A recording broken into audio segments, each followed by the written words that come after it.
Hey, Shalom. Hey, shalom, shalom. GMS Charlotte, back at you with another live camp. All right, through the spirit of power, Yahweh Shema Washai. Bear with us to check this feed real quick. Until the said measure be fulfilled, man. That's right. All right, I think we in there. we in there? All right, beautiful. Hey, Shalom. Shalom, shalom. GMS Charlotte, back at you with another live camp through the spirit of power, Yahweh Shema Washai. Before we get started, we want to give all praise, honor, and glory to Yahweh, Bahasham, Yahushai, Bahasham, Rakak Badash. Double honors to the apostles and elders of Great Millstone who taught us this truth. Double salutations to all you Akim out there laboring, the house of David, the elect, that's pushing his word with all truth, righteousness, and sincerity. Shalom to you, brothers. Shalom, shalom. All right, getting into this thing, man. All right, it's all about that. Until the set measure be fulfilled, according to 2nd Ezra, the 4th chapter. The Lord said He would not stir, He would not move until that set measure be fulfilled, because the Lord has everything set up in a specific order, structure. Certain prophecies have to be fulfilled. All right, which is going to bring in the end. All right, so right now, as we're seeing, all right, we're at that. As we always go into the climax. Climax scene. Right? It's right before the curtain. It's about to take off. Yep. Right? So these things were prophesied in the end to take place. Right? And the Lord raised up His prophets in the last days, all right, to give you the scriptures, the understanding, the truth accurately, man. Yep.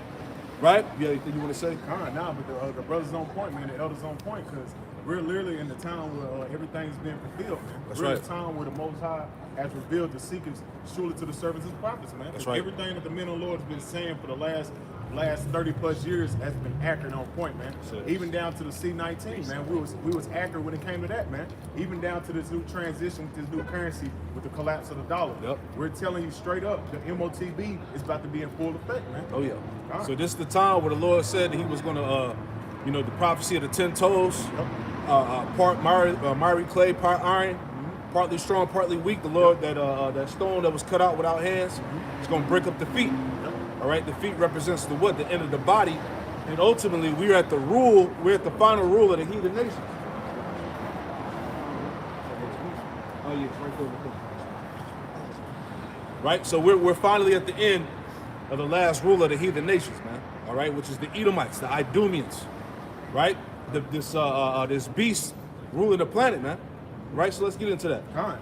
Let's jump straight into it. This is the book of Habakkuk, chapter 2, and verse 1. Yep. I will stand upon my watch and set me upon the tower. Yep. And I will watch to see what he's saying to me. Right, and that's what the prophets are doing. They're upon the watchtower, watching out for the prophecies, the times of the ends. All right, all the ensign, basically measuring the time within itself. Yeah, as you go in 2nd Ezra, the 9th chapter, it Right. said measure the time diligently within itself, man. When these things surely shall come to pass. Yep. As the brother's going into, all the things that we're speaking about is surely coming to pass right before your eyes. That's right, brother. And it says, I will stand upon my watch and set me upon the tower, and will watch to see what he was saying to me. That's right. And I shall answer when I will reprove. Oh yeah. Verse 2.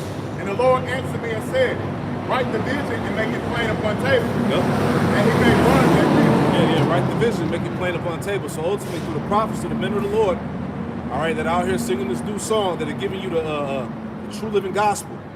All right, we're making these prophecies plain upon tables. All right, basically, the Lord has sent His men to make the visions clear. Yeah. Right. To break it down plainly and simple for you, man. That's it. In a modern form, man. That's right. With the, cause we through the Spirit, the Most High revealed the servant. He revealed the secrets to the servant of prophets. So we're breaking down the metaphors and the dark sayings plainly to you, man. Yep. So you can get it. And it says, You got to have the Spirit with you. Yep. All right, to be conversant, like it tells you, Sirach 39, to be conversant in the dark parables, the dark sayings. Right, the Spirit got to be with you. Yep. Go ahead. Habakkuk chapter 2, verse 3. For the vision is yet for appointed time. Yep. But at the end it shall speak and not lie. Hey, at the end, the vision is set for an appointed time, and at the end it shall speak and not lie. Where are we at right now, man? Yep. Last days. We're in the last days. These devils are meeting together in secret, all right, to finally implement their final plans of a pseudo kingdom. Yep. You know, a technocracy, man, a world that's governed through technology under Satan, man. Yeah. Audio leak from the WDL talking about how they're trying to kill people. Yeah. Yeah. Oh yeah. You know? What I said earlier. Yeah. Yep. And how is all these things happen simultaneously, man? And you had a Davos meeting at the same time USA hit the debt ceiling, man. Yep. That's not a coincidence, man. Yeah, people losing money. People can't deposit money. Whatever the videos. The Bank of You America can't get money out of the Bank of America. Yeah, withdraw money. Yeah.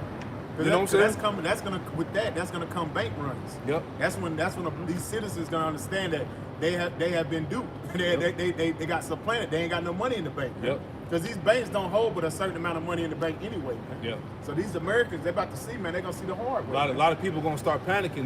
They said whoever that chick's name, the video that the brother sent, the chick that's gonna take the taxes or whatnot, they're not gonna get back the refunds. I forgot her name. Yeah. You know, we're coming into that time, man. Hey, America's strapped for cash. Yeah. You know, basically economic martial law, man. That's what's coming. All assets are being stripped, taken. Yep. Right, because they're getting ready to usher in the new system. Yep. But anyway, go ahead, Al. Habakkuk chapter 2, verse 3.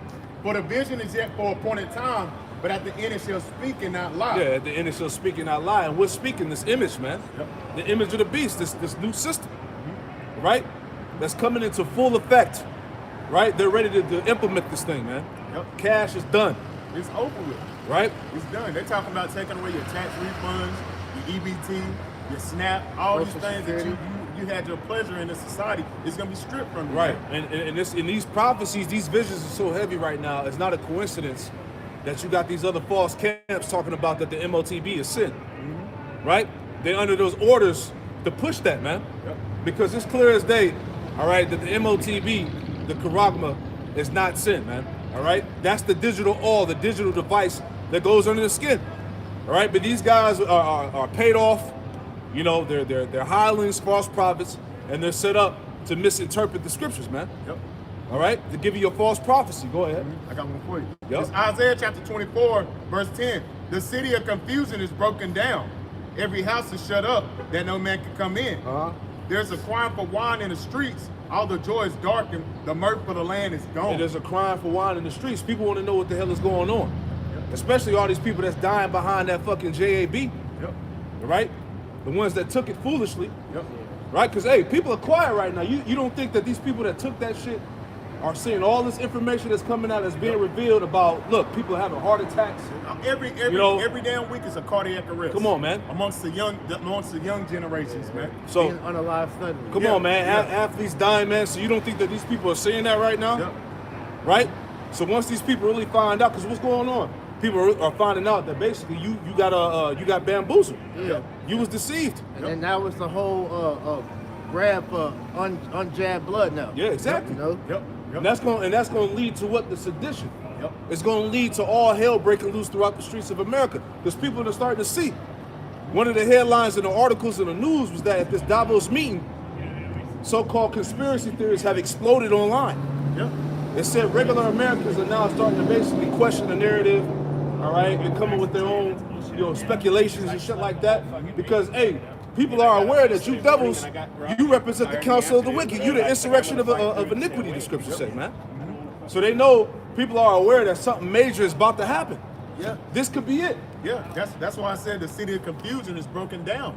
And you're seeing that, man, economically, morally, and spiritually. The America is done, man. The economics it's reached its debt ceiling. You got all these so-called tech companies laying off employees, tens of the thousands. Yep. Then you got the moral decay with these little two-third generation. They're through. They don't know what the hell is going on.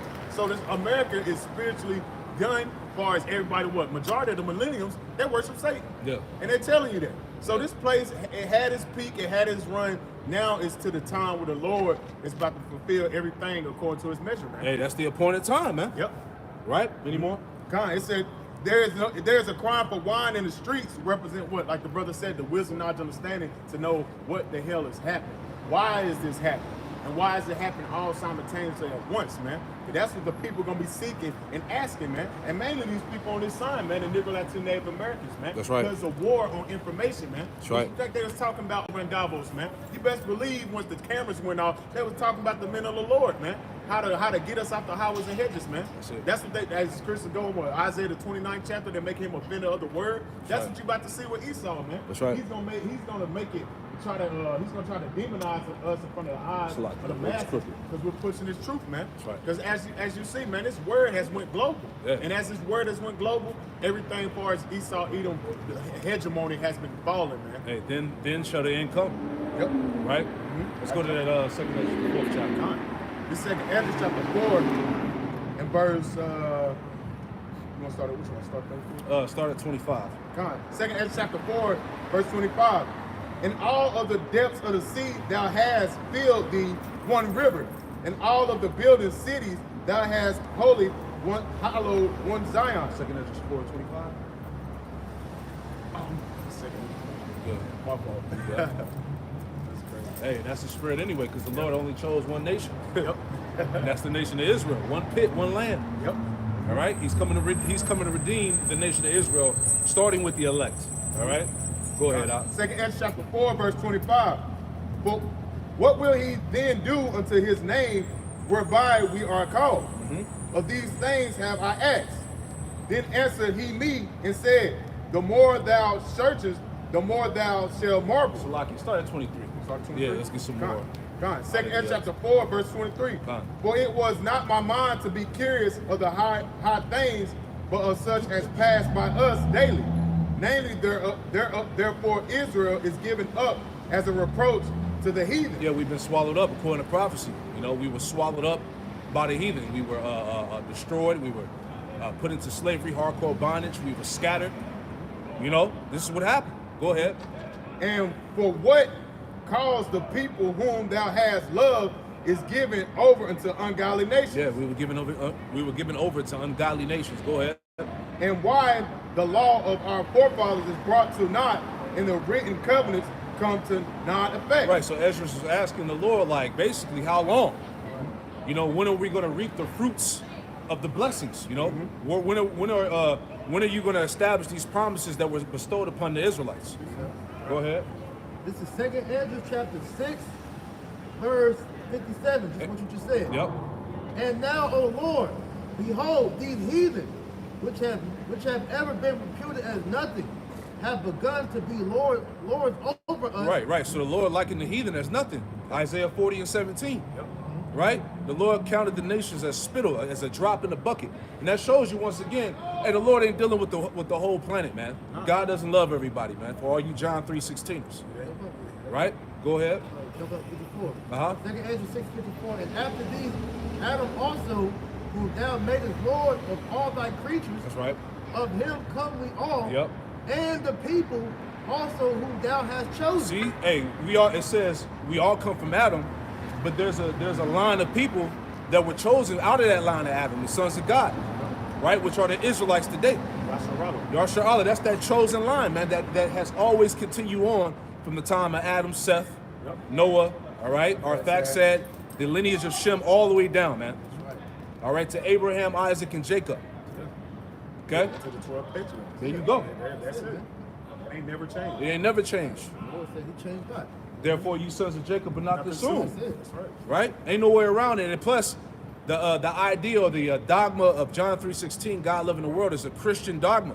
It's a created concept that was added in. Was, supersessionism? Yeah, supersessionism, Yeah. replacement theology, Yeah. man. And the Lord said, do not add or take away. That's it. And that's Esau trying to push it forth his goddamn white supremacy.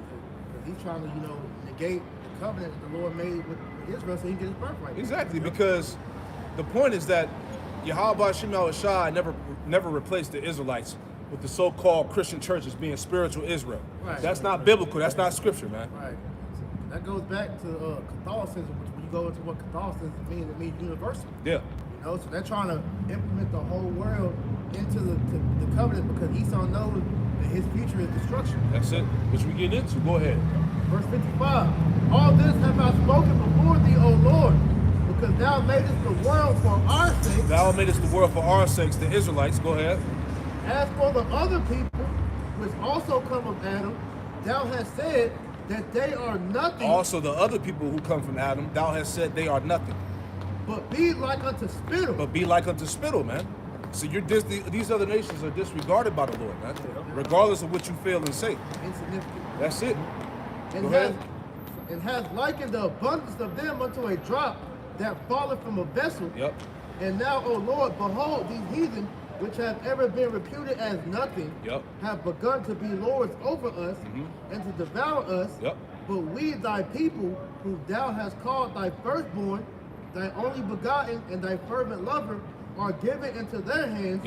If the world now be made for our sakes, why do we not possess an inheritance with the world? How long shall this endure? See that? How long should we be under these heathen, man? Right? Because it was all set up for a specific time.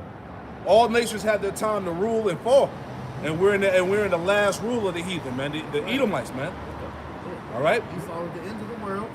Jacob was the beginning of that fall of that. Matter of fact, get 2nd Ezra 7. You already know 2nd Ezra 7. How were you at in that 2nd Ezra 4? 2nd Ezra 7, it started, verse, the day of doom? Oh, yeah. Give me that real quick. Right? This is 2nd Ezra 7 and 43. Beautiful. But the day of doom shall be the end of this time. Yeah, the day of doom, destruction. Justice. That's what doom means, justice. Come on, man. What you would call Armageddon. Right. All right? The second death, the end of the world, the day of doom shall be the end of this time, this age. Go ahead. It says, and the beginning of the immortality for to come. Yeah, because, hey, guess what? When the true government is established, the house of David, all right, when the house of David is put up, hey, immortality, man. All right? The new covenant, all right? The second covenant, man, being perfected. Go ahead. That's when it's going to come. That's when it's going to come into play. It says, where corruption is past. See that? Where corruption is past. Go ahead. Intemperance is at an end. That's right. Infidelity is cut off. Righteousness is grown.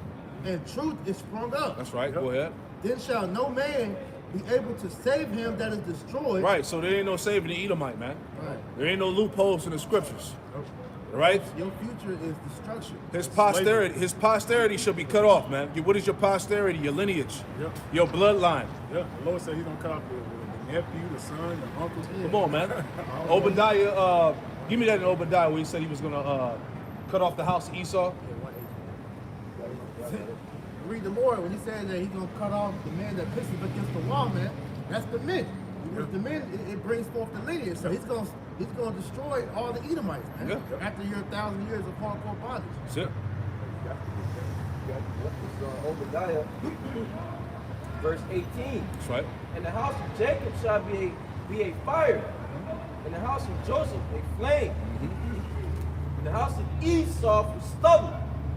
They shall kindle in them and devour them, and there shall not be any remaining of the house of Esau, for Yahweh hath spoken. See that? There should not be any remaining of the house of Esau. The house is what? The lineage.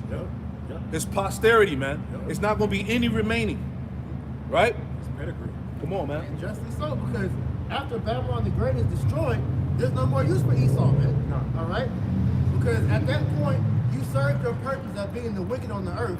So now it's time for you to get put in chains and to build up our kingdom so that we can, establish that rulership in the earth.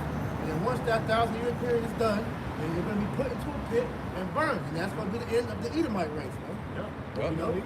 Which shows you that this nigga's still here because that prophecy has not taken place yet. And that's scripture. Go finish that out, right? Yeah, it says, 2nd Ezra 7 and 47. Then shall no man be able to save him that is destroyed. Right, no man is going to be able to save this man that is destroyed, the Edomite, man. There's no loopholes, no doctrine, all right? There ain't no special treatment or whatever. You know how Jake coming in. Jake trying to find all types of ways, and it'll be our people. And he can make it into the kingdom. Yeah, and that's the spirit, because I think Vocab got a Jake on did a lesson with Jake earlier talking about the boy not an Edomite. You know, the lack of understanding. He's not going to have them damn little coons, man. Yeah. Right. Samples. Yeah. It says, Lord, to oppress him that have gotten the victory. Right, because as it is written, according to Bible prophecy, the elect are going to gain the victory. They're going to win, man. All right? They're going to have victory over the beast pursuant to Revelation 15. Right? That's the times we in, man. Right. Hey, the wise virgins that made themselves ready, man. Made themselves ready for who? The bridegroom. They trim their lamps. This the time, man. The Lord is setting his men in order right before the eyes of our enemy. Right? He said he will prepare a table. In the matter of fact, get that in what's that in Psalm? It's Psalms, the 1st chapter. Right? He said he will prepare a table in the face of his enemies, right? It's like Psalms 1 and 20. Bear with me.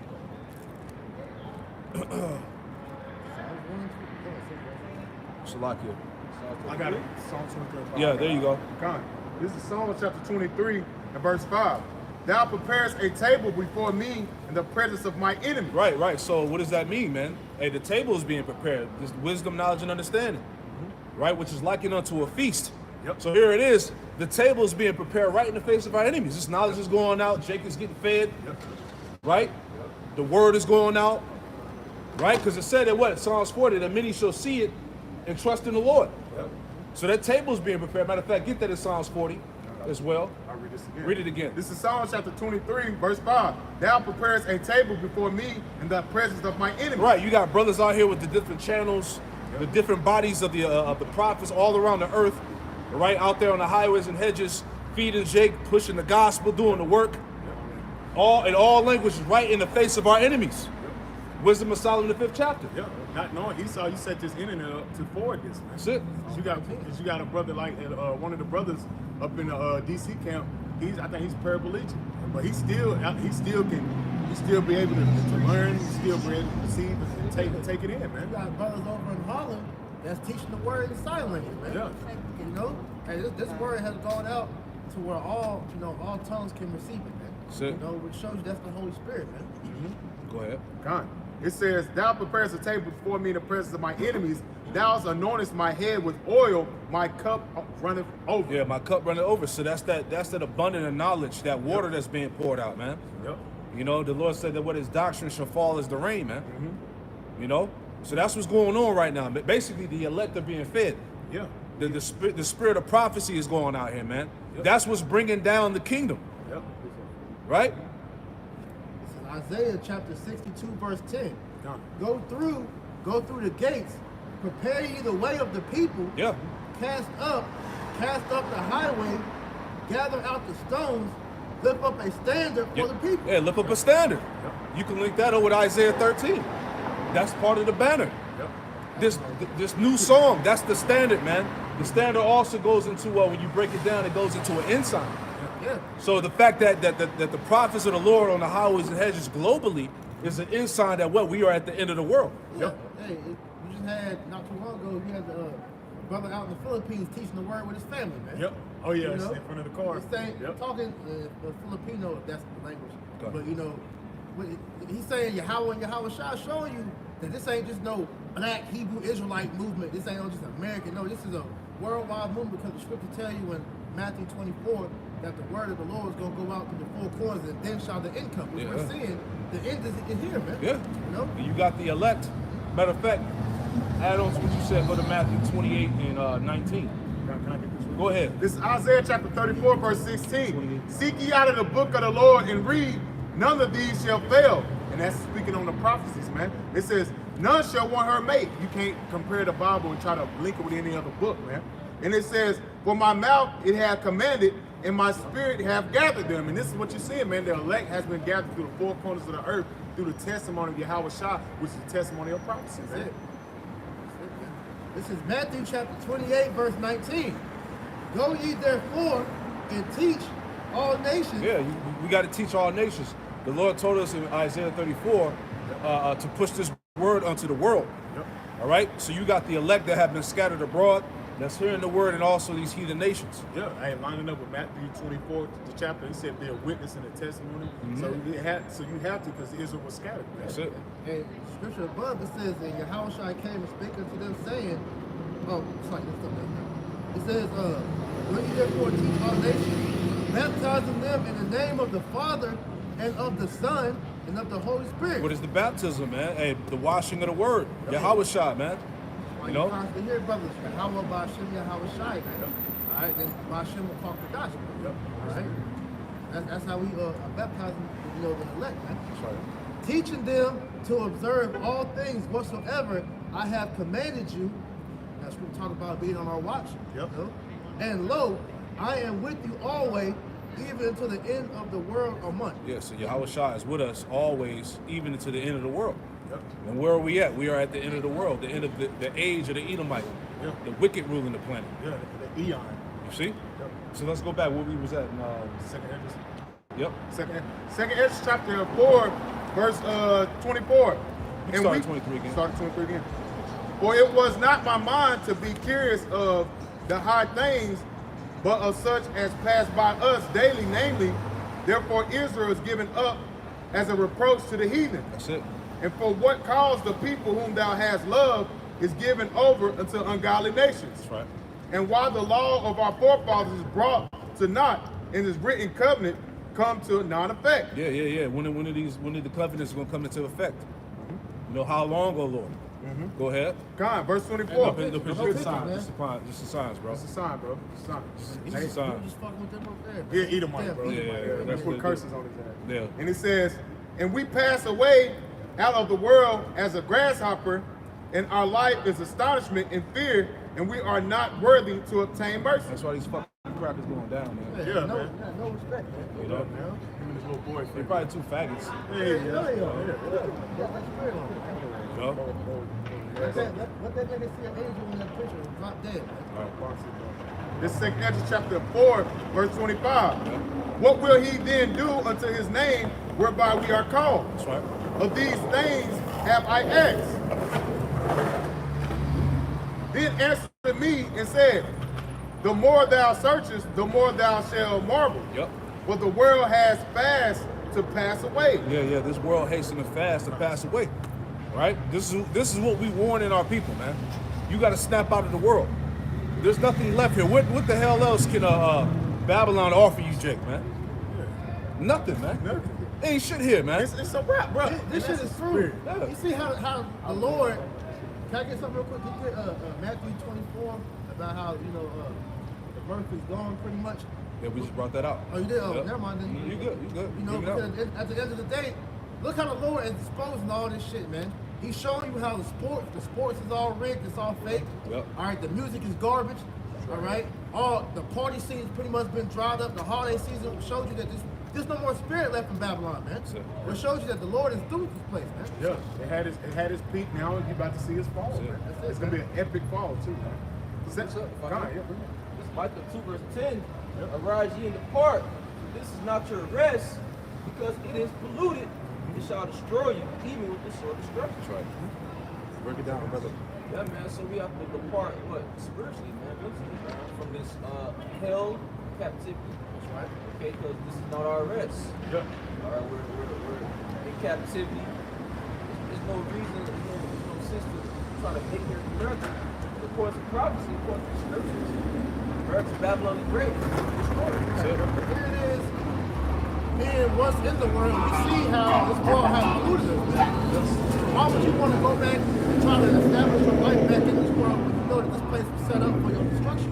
Yeah, that's it. This is why the Lord had told us, hey, to come out this place. He has a kingdom set up for us, Lord willing, that we endure.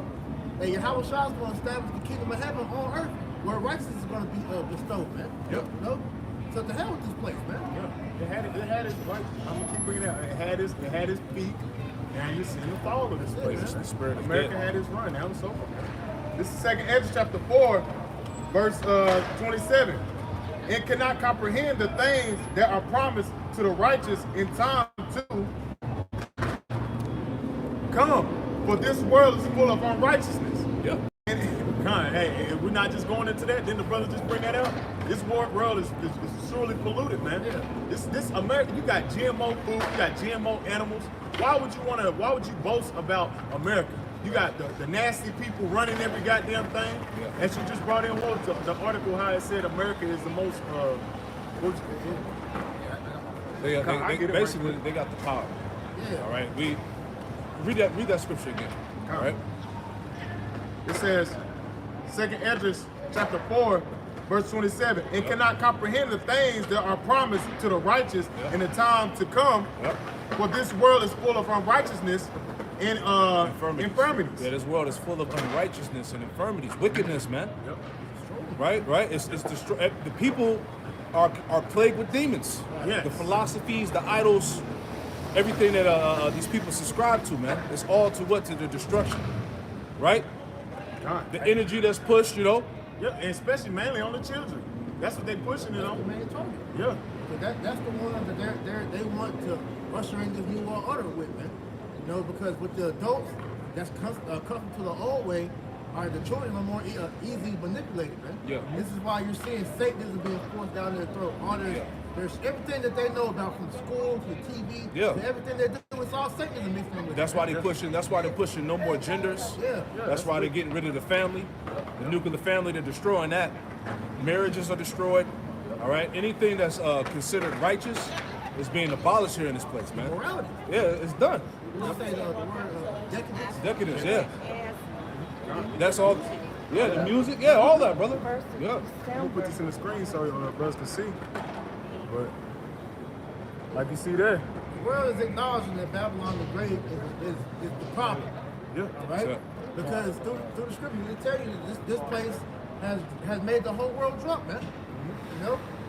That's why it's instability all over the world. Everybody wants to be like this wicked ass place, man. Yeah, everybody's on drugs, right? Everybody's in some type of form of witchcraft, sorcery. Anxiety, Rebellion depression. is worldwide now. Ooh, matter of fact, You know? let me get that for you real Because quick.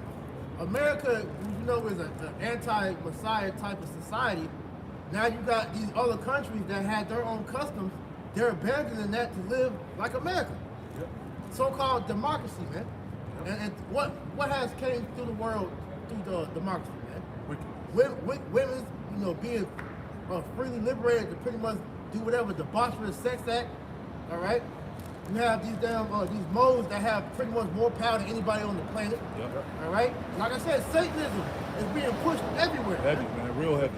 You have something real quick? I'll bring this out. Go ahead.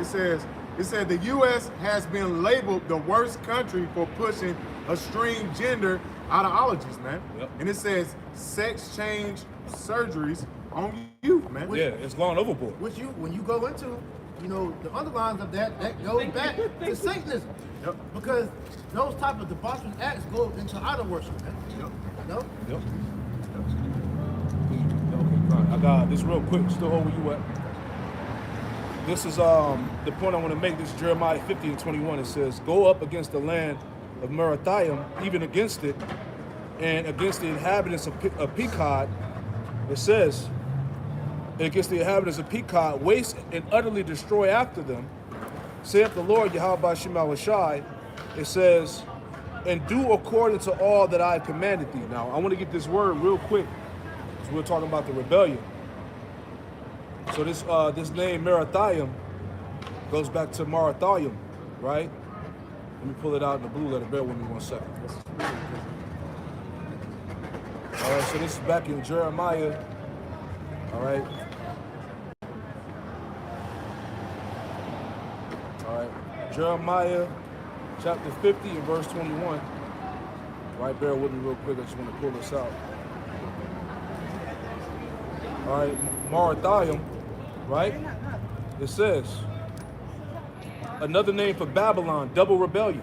Oops. See what I'm saying? It's like I just told a brother, when you go into the name Miriam, her name literally means rebellion. Double rebellion. And that's why the Lord is spiritual. That's why the Lord said, reward unto her double for her sins. All right? This place has gone overboard when it comes to wickedness and sin and transgression. Yeah. Right? Abomination, debauchery, degeneracy, man. This place goes out the way Right. to pretty much give the middle finger to the Most High, man. I got that real quick. This is Daniel 7 and 25. And he shall speak great words against the Most High, Yep. and wear out the saints of the Most High. And part of his great words that he's speaking is what? The science, man.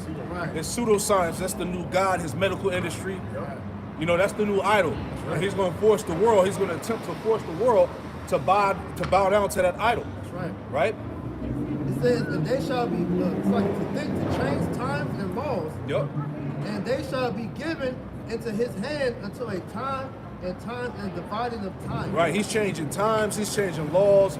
He's changing genes, splicing genes. He's creating new gene editing. All right. He's creating new creatures, new plants and vegetables and shit. This man thinks he's the Most High. This nigga is trying to change humankind, man. Yep. Where the Lord has put his essence in our D to the N to the A. And this man with his damn jab is changing up the essence of mankind so that man cannot be remade in his image, man. Exactly. That's the ultimate form of blasphemy, man. And Exactly. he's trying to do that with the Lord's woman, the Israelites, man, us. Right, because those that took the juice pack, right, all that shit that's floating around in your body, according to the government, you're no longer technically considered a human being. Yes. Because of that shit up in you that's changed your DNA. You know what I'm talking You about. need to the internet. They Right. have your pad, as the brothers. Yeah, call it. basically You're owned by the your government. own, man. Yeah. You no longer belong to the Most High. And now you're more susceptible to take that you're more susceptible to take that juice. that Yeah, Karaga. because now your body has been primed for it, man. That's it. With all those the NO boxing. And you gonna know when you got it. like brother's been going into. How you know you got the MOTB? You gonna know pursuant to Revelation 16. Get that real quick. Then we'll go back. Yeah, and knowing you got it, 'cause the MOTB, like you go to Revelation 3 and 10, it says shall come upon all the world. Yeah. And try them, the outward temptation. That's a silly argument. This is Revelation 16 and 2. It says, I'm sorry, 1. And I heard a great voice out of the temple saying to the 7 angels, go your ways and pour out the vials of the wrath of Yahweh Bashim Shah upon the earth. That's right. And the first went and poured out his vial upon the earth. Yep. And there fell a noisome and grievous sword upon the men which had the mark of the beast, and upon them which worshipped his image. Right. So how you know you got the MOTB? It said that a grievous sword was going to appear upon them that took it, man. And when you go into that word grievous sword, it goes into pus and discharge. Yep. Right. So the Lord is going. Cancer. Yeah, basically cancer. Yep. The Lord is going to put a grievous sword upon those who rebelled and took that MARK. Right. Why they gonna be fighting against it? It's going to reject it. Prime example. When I went into the lesson, Esau has statistics and studies out there of him putting that shit inside the rats, and they gain massive tumors. They got cancer. You see what I'm saying? They die. You know? So they already know. They already know what's getting ready to happen for those that take that shit. Man and machine was never made to be working together. Right, that's witchcraft, man. That's how witchcraft. It ain't gonna work. That's why the scriptures tell you in the law not to make any cuts in the flesh, man, because the Lord gave your body everything it needs inside, man. Exactly. Right. Jump back. 2nd Ezra chapter 4, verse 28. That's it. But as concerning the things thereof thou askest me, I will tell thee. Yep. For the evil is sown, but the destruction therefore is not yet come. Right, because everything is set up and structured in order for a appointed time, as we read in Habakkuk, the 2nd chapter. So the evil is sown. All right, Babylon the Great is here. It's reigning the earth. Esau's still in power, but the destruction is not here yet. Right? But we know that when the Lord told us that when we see these signs and all of that, we know that the destruction is at hand. It's not. How do we know? The alignment of the nations.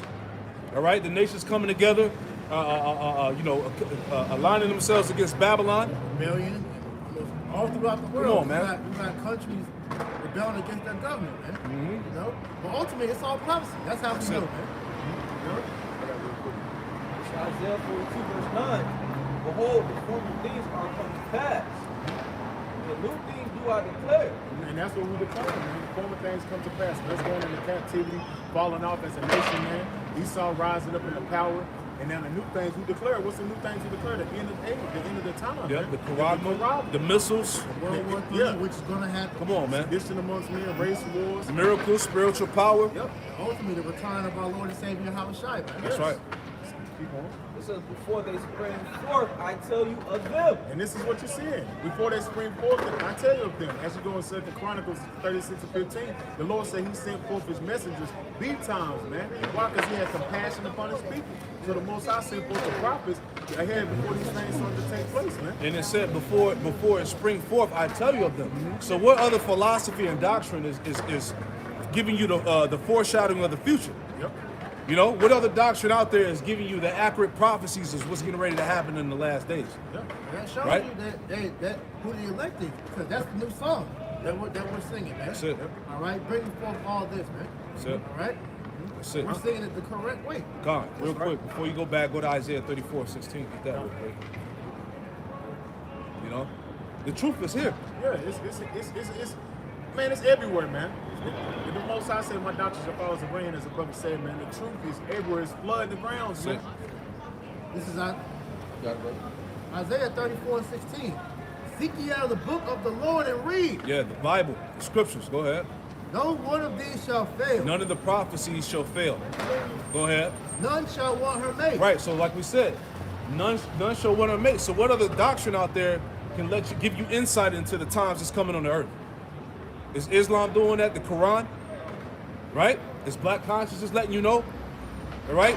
What in the so-called conscious community, what's their input on the technology that's coming to pass right now? What do they got to say about that? You notice Sarnetta didn't start talking about the MOTB until he started, really trying to come at GMS, but then the spirit overwhelmed him so much that he had no choice but to accept it. Right. How can he get it, but you got Israelites out here teaching that can't get it? Right. So-called men of the world. Right. Is the Quran letting you know about the missiles, the nuclear destruction, the chariots, the kingdom of heaven? Where is that written? Yep. In the Bible. Come on, man.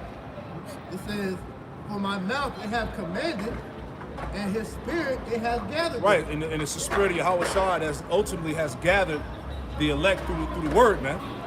All right? The believers, man. The hopeful elect. They're being gathered by the spirit of prophecy. Right? Because, the prophets hold the testimony. Yeah, we're the witnesses. He said, I have with 2 witnesses. He said in Isaiah that ye are my witnesses. Right. Yeah. It shows you that that's the Lord building back up the house of David as of old. That's it. Go ahead, Op. Yeah, jump out. 2nd Ezra chapter 4 and verse 29. If therefore thou which is sown Start at 28. 28 again. 2nd Ezra chapter 4 verse 28. But as concerning the things thereof thou askest me, I will tell thee. Yep. For the evil is sown, but the destruction therefore is not yet come. That's right. Go ahead. If therefore that which is sown be not turned upside down, if the place where the evil is sown pass not away, then cannot it come that is sown with good. Right, so the place that's sown, all right, and wickedness has to be uprooted out of here. Babylon, the great America, has to be destroyed in order for the kingdom of heaven to be established on the earth. That's a must. 2 kingdoms can't be ruled at the same time. You see what I'm saying? Power has to be translated. That's it. So those that don't want the destruction, you ain't in the spirit of the Lord. You're the spirit of the world. These things must come to pass in order to obtain that eternal inheritance. That's right. Right? Go ahead, Op. Verse 30. For the grain of evil seed have been sown in the heart of Adam from the beginning. Yep. And how much ungodliness have it brought up until this time? Yeah. Look at the world, man. Look at the time of Adam to the time of the flood. All right, all the way from the flood all the way till now. So now, the time now has eclipsed the wickedness that happened during the flood, man. Yep. Before the flood. Because now, hey, it had been said with the whole WEF thing, that they have the technology to be able to take over the world in their eyes. Yeah. So back then, after the flood, you had Nimrod pretty much built the Tower of Babel, so that they pretty much could reach up into heaven, and if the world was the flood again, they would pretty much, be able to escape that and still establish a new world order. Because this is what Esau is doing. This ain't nothing new. Yeah. It's been tried already. And what happened before it failed, so it's gonna fail this time. Yeah, that same spirit of rebellion, that spirit of Nimrod, the new world order, the Tower of Babel, his technocracy, technology, the image that's being pushed, all these things are tied in it. If I'm not mistaken, doesn't Nimrod go back to like Rebellion, yeah. It's the same spirit, man. In Joel chapter 5 verse 12. Basically, the world is banding together to come against the Lord. That's what's going on. Yeah. That's really what it is. You got all the elites of all the nations that have conspired in that crafty council to come together to rebel against Yahweh Shem Yahweh Shah. And that's what's taking place this week. That's all they've been talking about is a new world. Yeah. The new world, man. Novus Ordo Seclorum, the new world order, man. Showing this is Rome all over again. Because that's Latin. That's the language that the Romans will speak. This is Rome all over again trying to establish their new world order. That's it, man. It's Joel chapter 5 verse 12. He disappointed the devices of the crafty, so that their hands cannot perform their enterprise. Yeah, go ahead and speak, brother. That crafty is Esau, man. Yep. Our top enemy. They're trying to perform, they're trying to establish their NWO, but according to prophecy, the Heavenly Father's going to bring them down. Yeah, that's the fullness of his sufficiency, man. Right. Right when he thinks he has it, right when he thinks that hey everything the plans are complete, that's when the Lord is going to bring him down. Yeah, this is the reason why he's trying to unalive so many people, because he sees he has a better chance with the population going down, to pretty much start a rebellion, because he's going to face rebellion all the way up until the end, man. Because everybody knows. Well, I can say everybody, but majority of the people is waking up to the fact that he's trying to kill everybody. The majority of the people is waking up to the fact that he's trying to control everybody with this MOTB system, which is why you're seeing the CBDC and all this get implemented, because we're going into a prison planet, man. Yep. And everybody's seeing that their rights are being stripped from them. Hey, you won't be too far ahead when we gonna see the niggas start charging people for air, man. Yeah. They already doing it with the water. Carbon tax. Yeah, Carbon exactly. tax. Yeah. They had it on the movie. One of my sons used to Lorlex or some shit. Oh, the Lord. Yeah. They was charging people for air and shit. Yeah. They already said that shit in China already too, man. I have one more for you. Yeah, people don't really believe, like the elder Ariella was saying. Yeah, People don't, I think 2 Chainz was. people don't really believe what we're saying, man. They actually think that this is just they really think that this is just some fucking, fear-mongering conspiracy theory, But these things are actually being structured and put in place behind the scenes while you caught up in the bread and folly, man. The It shows circus you and how folly. stupid these people are, man, because you go into a conspiracy means a plot, an evil plot, conspired by, 2 or more, parties, man. Economies with inspired. And it's written in the scripture, Psalms 83 and Psalms the 2nd chapter. Right? Sirach 10 and 8. It says, because of unrighteous dealings, injuries, and riches got by deceit, the kingdom is translated from one people to another.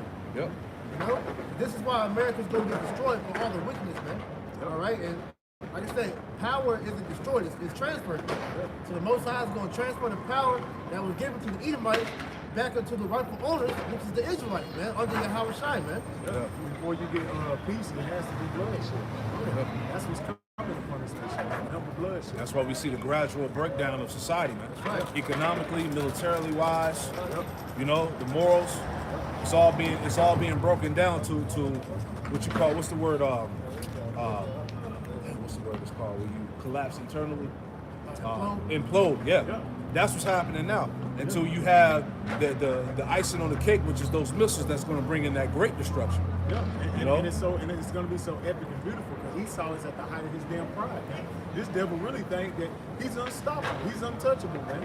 But that's the spirit of the Lord. Yeah, that's the spirit of the Lord that hardened his heart, as in the days of Pharaoh. That's it. Jump back.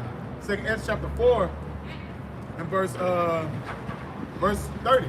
For the grain of evil seed had been sown in the heart of Adam from the beginning, and how much ungodliness have it brought up until this time. Yeah, look at the state of the earth.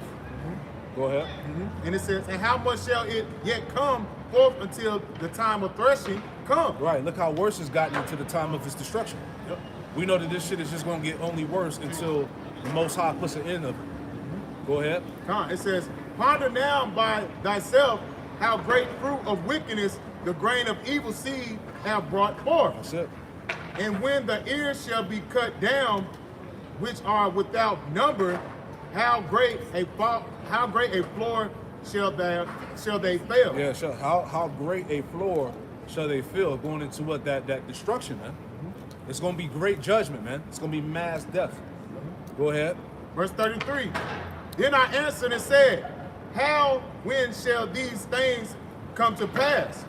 Wherefore are our years few and evil? And he answered me and saying, do not thou hasten above the Most High, for thou hasten is in vain to be above him, for thou hastest much exceeded. Verse 35. Did not the souls also of the righteous ask questions of these things in the chambers, saying, how long shall I hope on these fashion when cometh the fruit of the floor of our reward? Right, so one of the Israelites, when the elect are going to be rewarded, as we read earlier in 2 Ezra 6. How long shall this must endure, being under the heathen? When are we going to partake in the covenants and blessings? Right? And that's the spirit we're in, like the disciples asked Yahweh Shai. Get that. That's the spirit you're supposed to be in. When are these things going to come to pass? How long? How long, O Lord?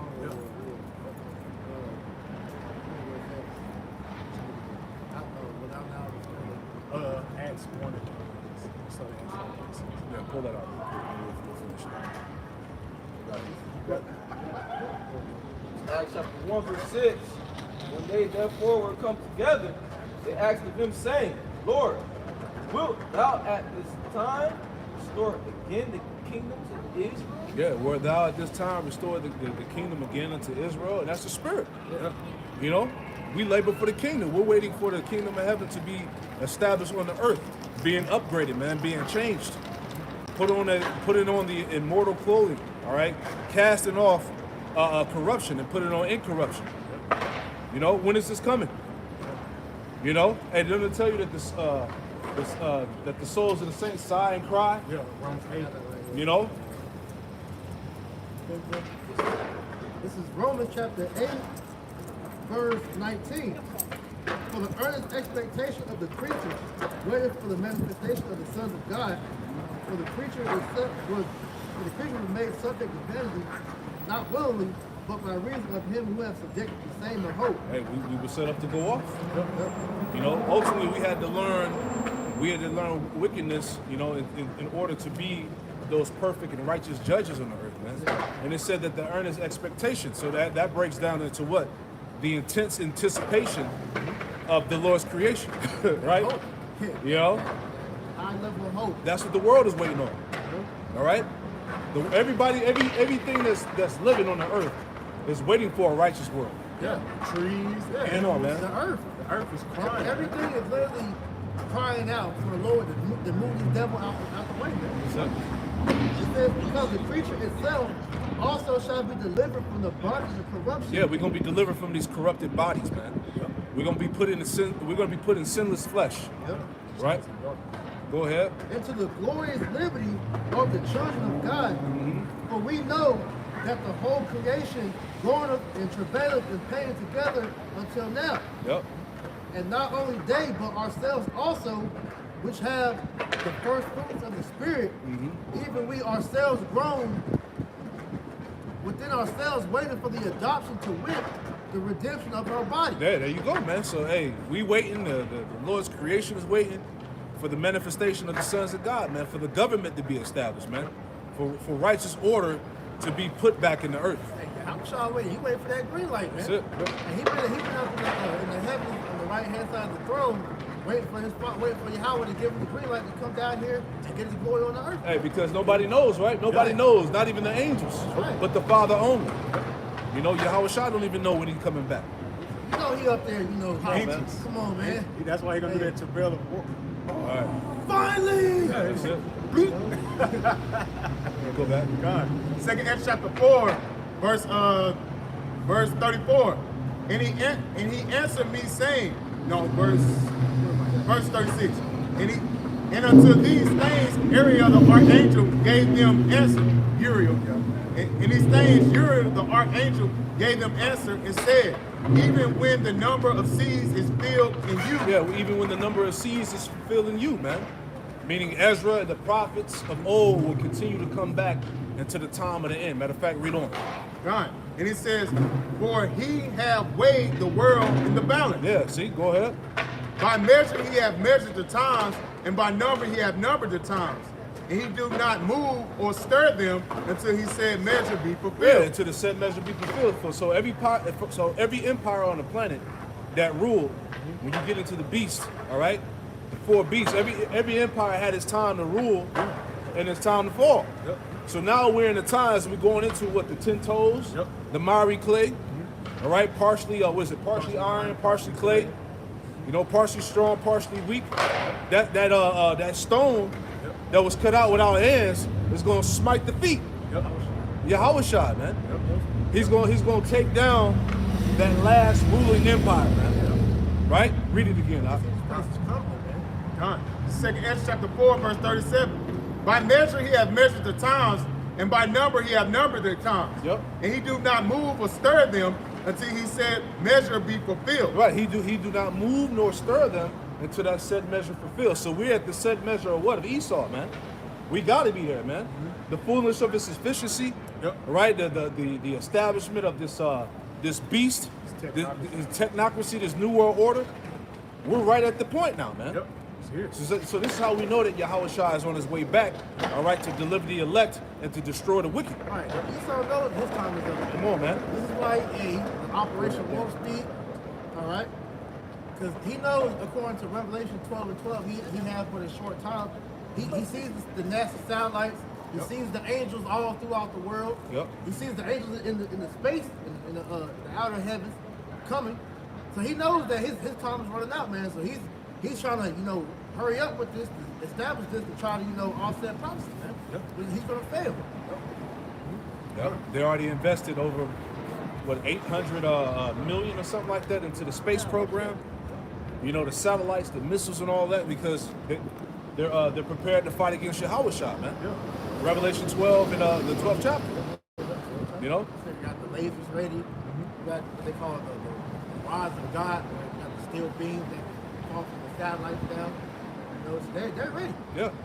They think they're ready. Yeah. That's what all the speed and haste is about. All right, because they're getting ready to fight against the Lord and the angels, man.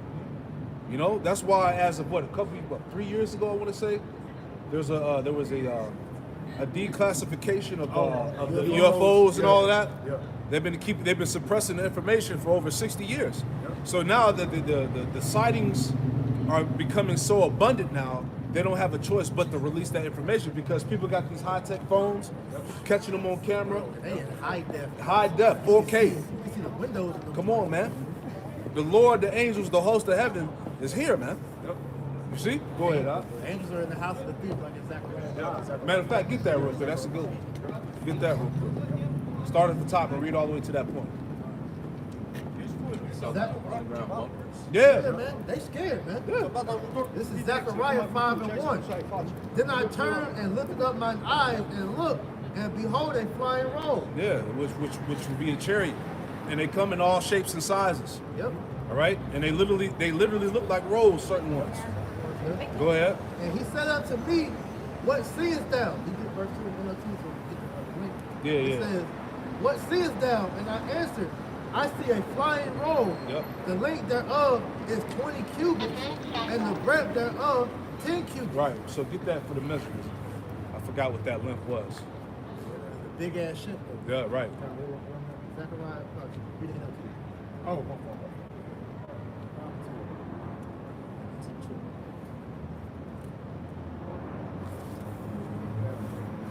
Matter of fact, read it again. Zechariah 5 and 2. I'll pull it up. And he said unto me, what seest thou? And I answered, I see a flying roll. The length thereof is 20 cubits, and the breadth thereof is 10 cubits. Yep. This is Zechariah 5 and 2. It says in the NLT, it says, what do you see? The angel asked. I see a flying scroll, I replied. It appears to be about 30 feet long and about 15 feet wide. All right. That's huge, man. So you're looking like imagine seeing a 16-wheeler flying in the sky. You know what I'm saying? Right. Something, just to give you a measurement. and that's just from the ground. Yeah, from the ground looking up. Right? That's what he saw in the sky. And that's little compared to the ship, really. Wow. Because the Habashah ship says it's going to be so big, it's a lot of Because a semi-truck is about 30 feet long, right? You know? They big, man. So imagine that. Like you see them planes, they look small as hell up in the sky. When they get there, they be Big big as as hell. hell. You know? Verse 3. Then said he unto me, this is the curse that goeth forth over the face of the whole earth. Right, so the fact that these angels, with the world, it calls UFOs, UFPs are being seen, this is a curse that's going over the earth.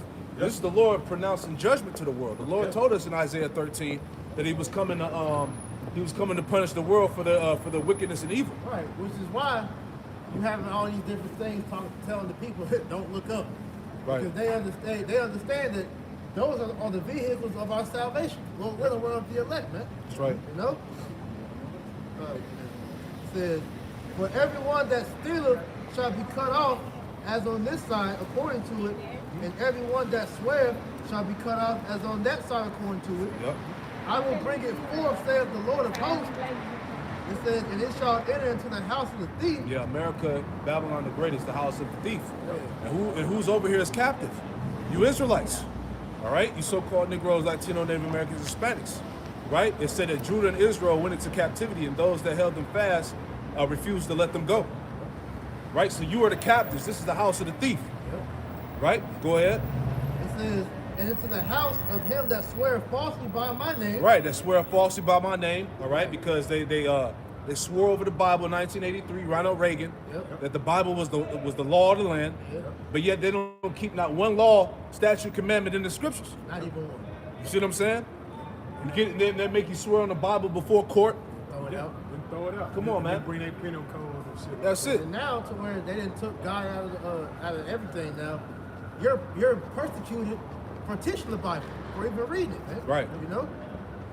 So that shows you this place is swears falsely by the Lord. Exactly. Man. Then you have the nerve to say, "In God we trust." Yeah, Which God you talking about? God bless America. Right. And he set up that false image and put up a known pedophile in faith. That's it. Right. That's it. It says, and it shall remain in the midst of his house, and shall consume it with the timber thereof and the stones thereof. Yeah, what that means, that's the fire and brimstone. And laser beams, man. That's how this place is going to be consumed.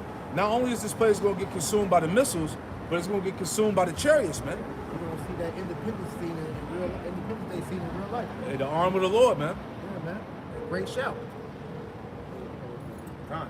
This is Jeremiah chapter 10, verse 2. No, verse 2.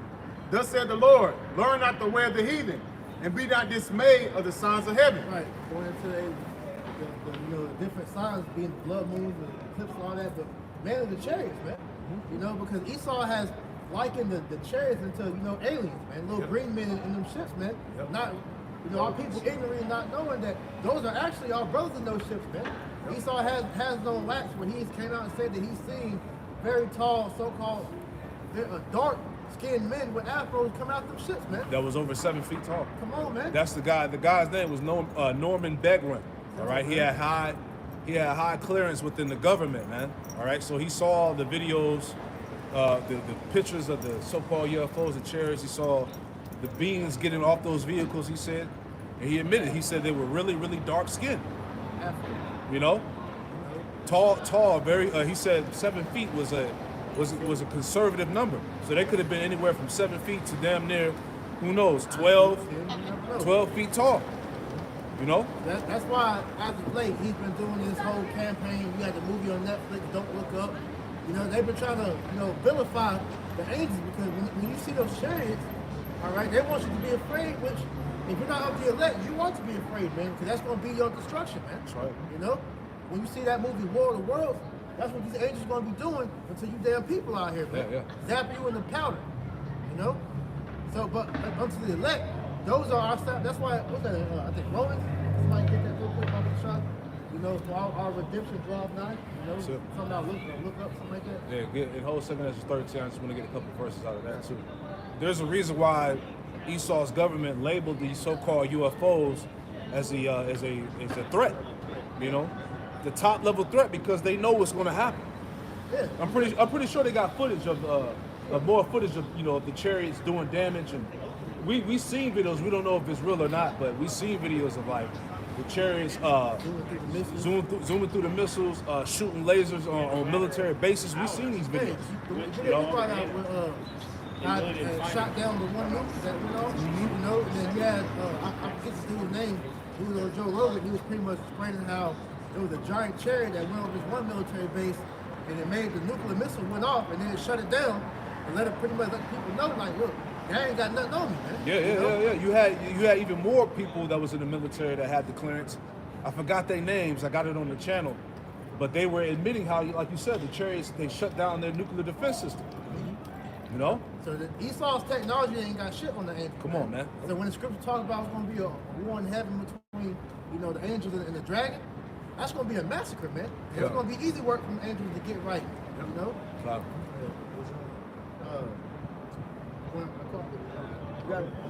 Luke 21, verse 28. And when these things begin to come to pass, then look up and lift up your heads. Your redemption draws nigh. Yeah, our redemption draws nigh, man. Because like I said, those chariots is going to be our ticket out of here, man. All right. Hey, when it talks about us being beamed up into those ships, that's where we're going, man. being so-called abducted, like in Star Trek, man. Being beamed up, man. And we have a way out. So when we talk about the nuclear destruction that's going to happen, we have a way out of that destruction, man. Isaiah 26 and 20. Real quick. This is 1 Thessalonians chapter 4, verse 17. Then we which are alive and remain shall be caught up together with them in the clouds. Yeah, man. Us being beaten up into those ships to escape that nuclear fire, man. Because that fire is going to consume this whole land, man, over here, man. And the only way to escape that lake of fire is through those chariots, man. You know? And it says, to meet the Lord in the air. To meet the Lord in the air, because hey, the elect is all gonna get beaten up on that one fathership, man. All right? To get those new bodies, man. Yeah, he's And coming it with the says- clouds of heaven. That's it. And so shall we ever be with the Lord. Yeah, man. Yes, sir. This is Isaiah 26, verse 20. Come, my people, enter thou into thy chambers and shut thy doors about thee. Yeah. It's talking about when the Lord, like the brother's going into the Lord, being with up in the chariots. Man. Yeah, when you go, Chambers, and when you go with that word chamber, it goes into apartment or house, right? That's going to be the refuge of the elect, Yep.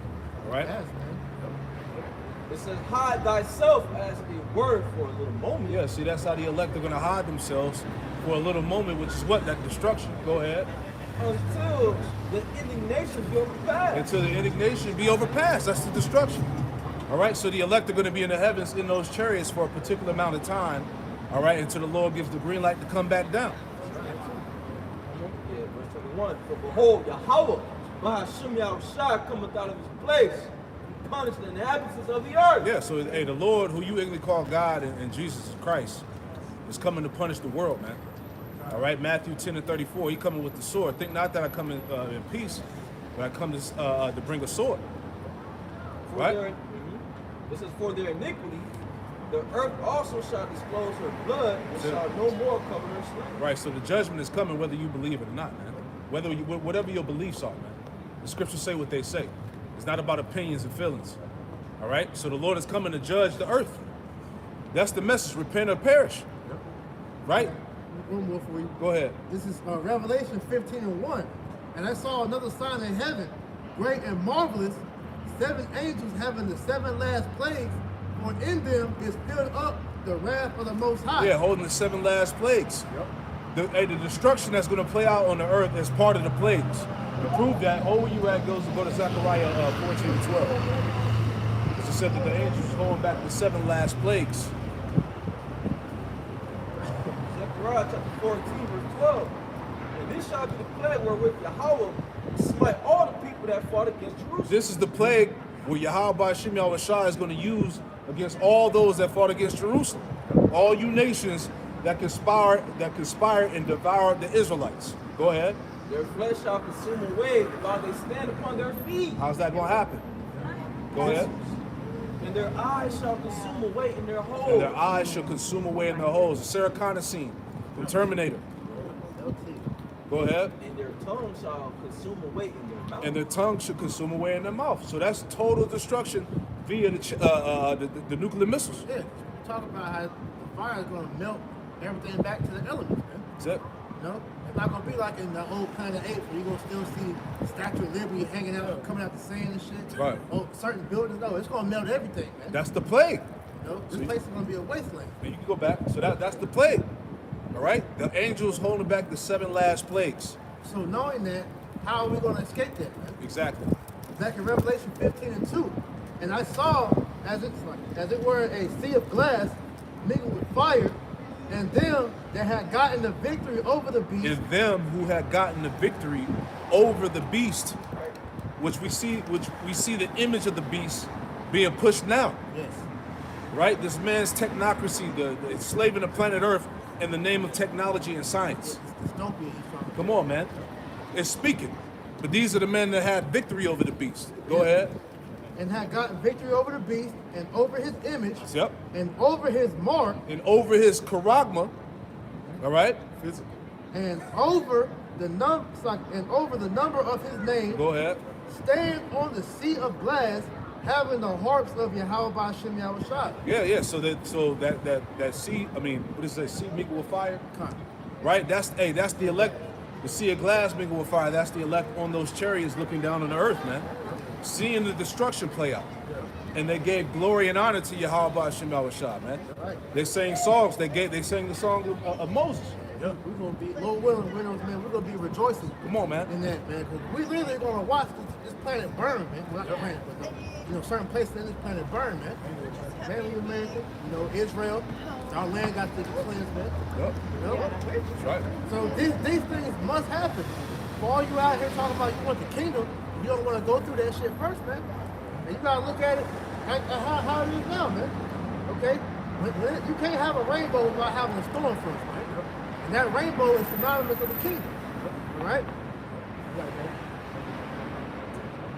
Something real quick pertaining to the chariots, Isaiah 66, verse 15. So behold, Yahweh will come with fire, and with his chariots, like a whirlwind, to render his anger with fury, and his rebuke with flames of fire. That's right. Yeah, he coming with the chariots, man. All right? He coming with the heavenly hosts, the Lord of Sabaoth, the Lord of armies, man. All right, go ahead, Ak. It says to render his anger with fury. So the Heavenly Father, whom we call God, he's angry. Yep. And the Messiah, he's angry too. Verse 16, for by fire and by his sword will Yahweh plead with all flesh, and the slain of Yahweh shall be many. There's going to be a lot of death the Lord's going to bring, right? That's because right. a lot of the people in this world, they're wicked, man. Mainly our people, all right? Our people don't want to repent, so the he's going to melt a lot of you Israelites over here, man. Apostle Hart said that, a couple of years ago, man. There's going to be tens of thousands of Israelites being put to death in the return of Yahweh Hashem Yahushua. Yeah. That all should come into repentance, right? That's right. You know? You read this out of the Bible. Yeah. This book ain't all, shits and giggles, man. I should tell you in Ezekiel. This book is full of lamentations, mournings, and woes, man. All right? Let's get this 2nd Ezra 13 and 1. We'll go back to that Daniel 2nd chapter. And it came to pass after 7 days, I dreamed a dream by night, and lo, there arose a wind from the sea, and it moved. The sea is talking about the heavens, the Shemayim, man. All right, it's not talking about the actual ocean, man. Because you had IUIC talking about, that's talking about the ocean. No, he's coming out the sea, the atmosphere, the heavens, man. All right, the waters. Go ahead. It says, and lo, there arose a wind from the sea, and it moved all the waves thereof. Right, because he's going to break the skies. He's going to enter into this realm. Yep. And I beheld, and lo, that man waxed strong with the thousands of heaven. That man waxed strong with the thousands of heaven. Precept, Psalm 68 and 17. How about you read that again? I was trying to come deep, man. All right. Lord of Sabaoth. That's why he's named that. The Lord of armies. Who are the armies? The angels. All right, the heavenly hosts. Yep. Luke's part of his army too. That's right. Psalm 68, verse 17, the chariots of God are 20,000, even thousands of angels. So it said that this man waxed strong with the thousands of heaven. Yeah, man. That's the main Calvary right there, man. It's like Elijah says, that's right. Exactly. The Lord is among them. The Lord is among them.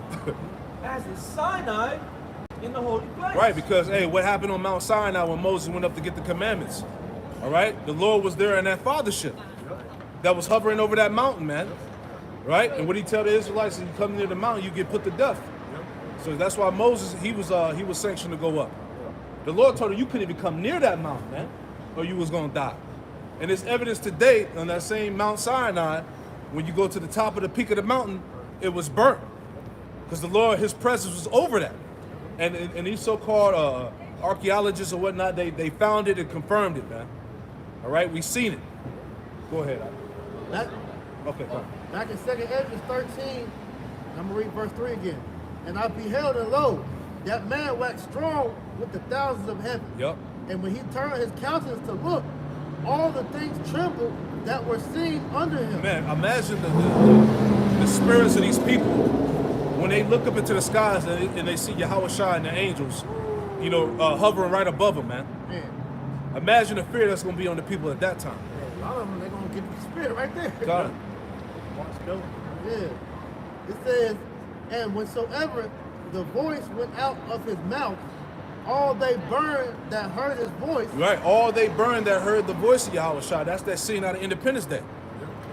So when it was gathered together on the Empire State Building to try to welcome in the UFOs, and that laser beam came down and destroyed the city of New York, that's exactly out the scriptures, man. Read it again. And whensoever the voice went out of his mouth, Yep. all they burned that heard his voice. All they burned that heard his voice. When the Lord spoke, that fire came down. Go ahead. Like as the earth faileth when it filleth the fire. See? Go ahead. It says, after this I beheld, and lo, there was gathered together a multitude of men out of heaven, from the four winds of the heaven, and it says to subdue the man that came out of the sea. Right, so you got those world governments that are going to band together in the midst of World War III. They're going to turn from fighting each other, and they're going to turn and fight the Lord. They probably discussing that at the WUO. Come on, man. They see that they in for a rude awakening. Come on, man. It says, and I beheld, and lo, he had graved himself a great mountain. Yep. And flew up upon it. Engraved himself a great mountain and flew upon it. So imagine seeing a flying mountain in the sky, man. Imagine seeing Mount Everest hovering in the damn sky. All right? Imagine seeing a mountain the size of Texas hovering in the skies. Right?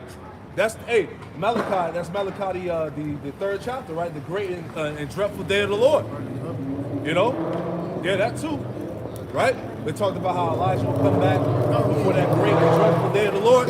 That's part of the great and dreadful day of Yahweh Shema Shah. Imagine seeing a mountain-sized chariot in the heavens, man. Right?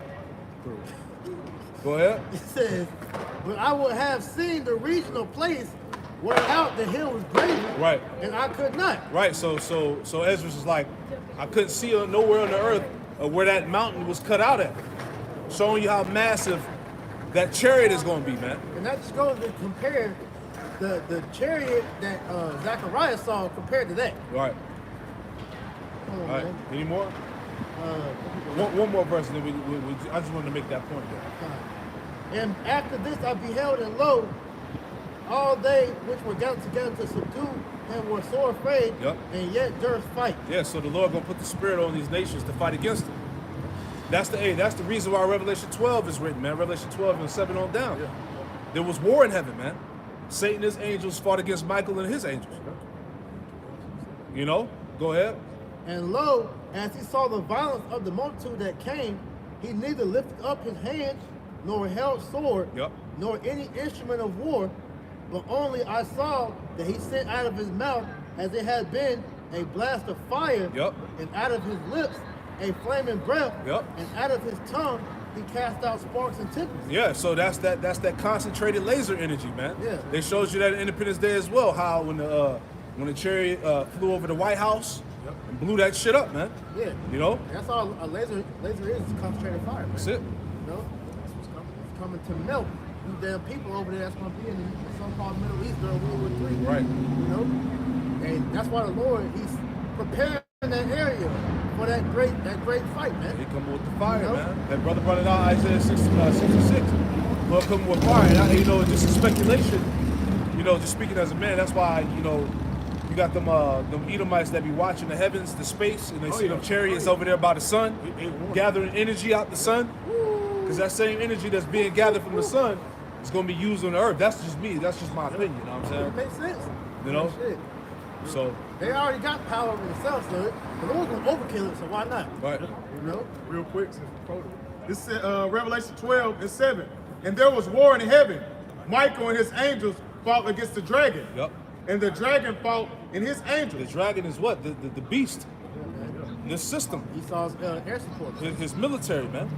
They got their own so-called UFO technology that they've been trying. That's why you see the Roswell, all that bullshit. That's their failed attempt to try to replicate chariot. Man. Space Force. Yeah. Don't they actually have like an actual like ship called the Dragon? The Dragon with Elon Musk and them created. Yeah, you know, so everything is spiritual.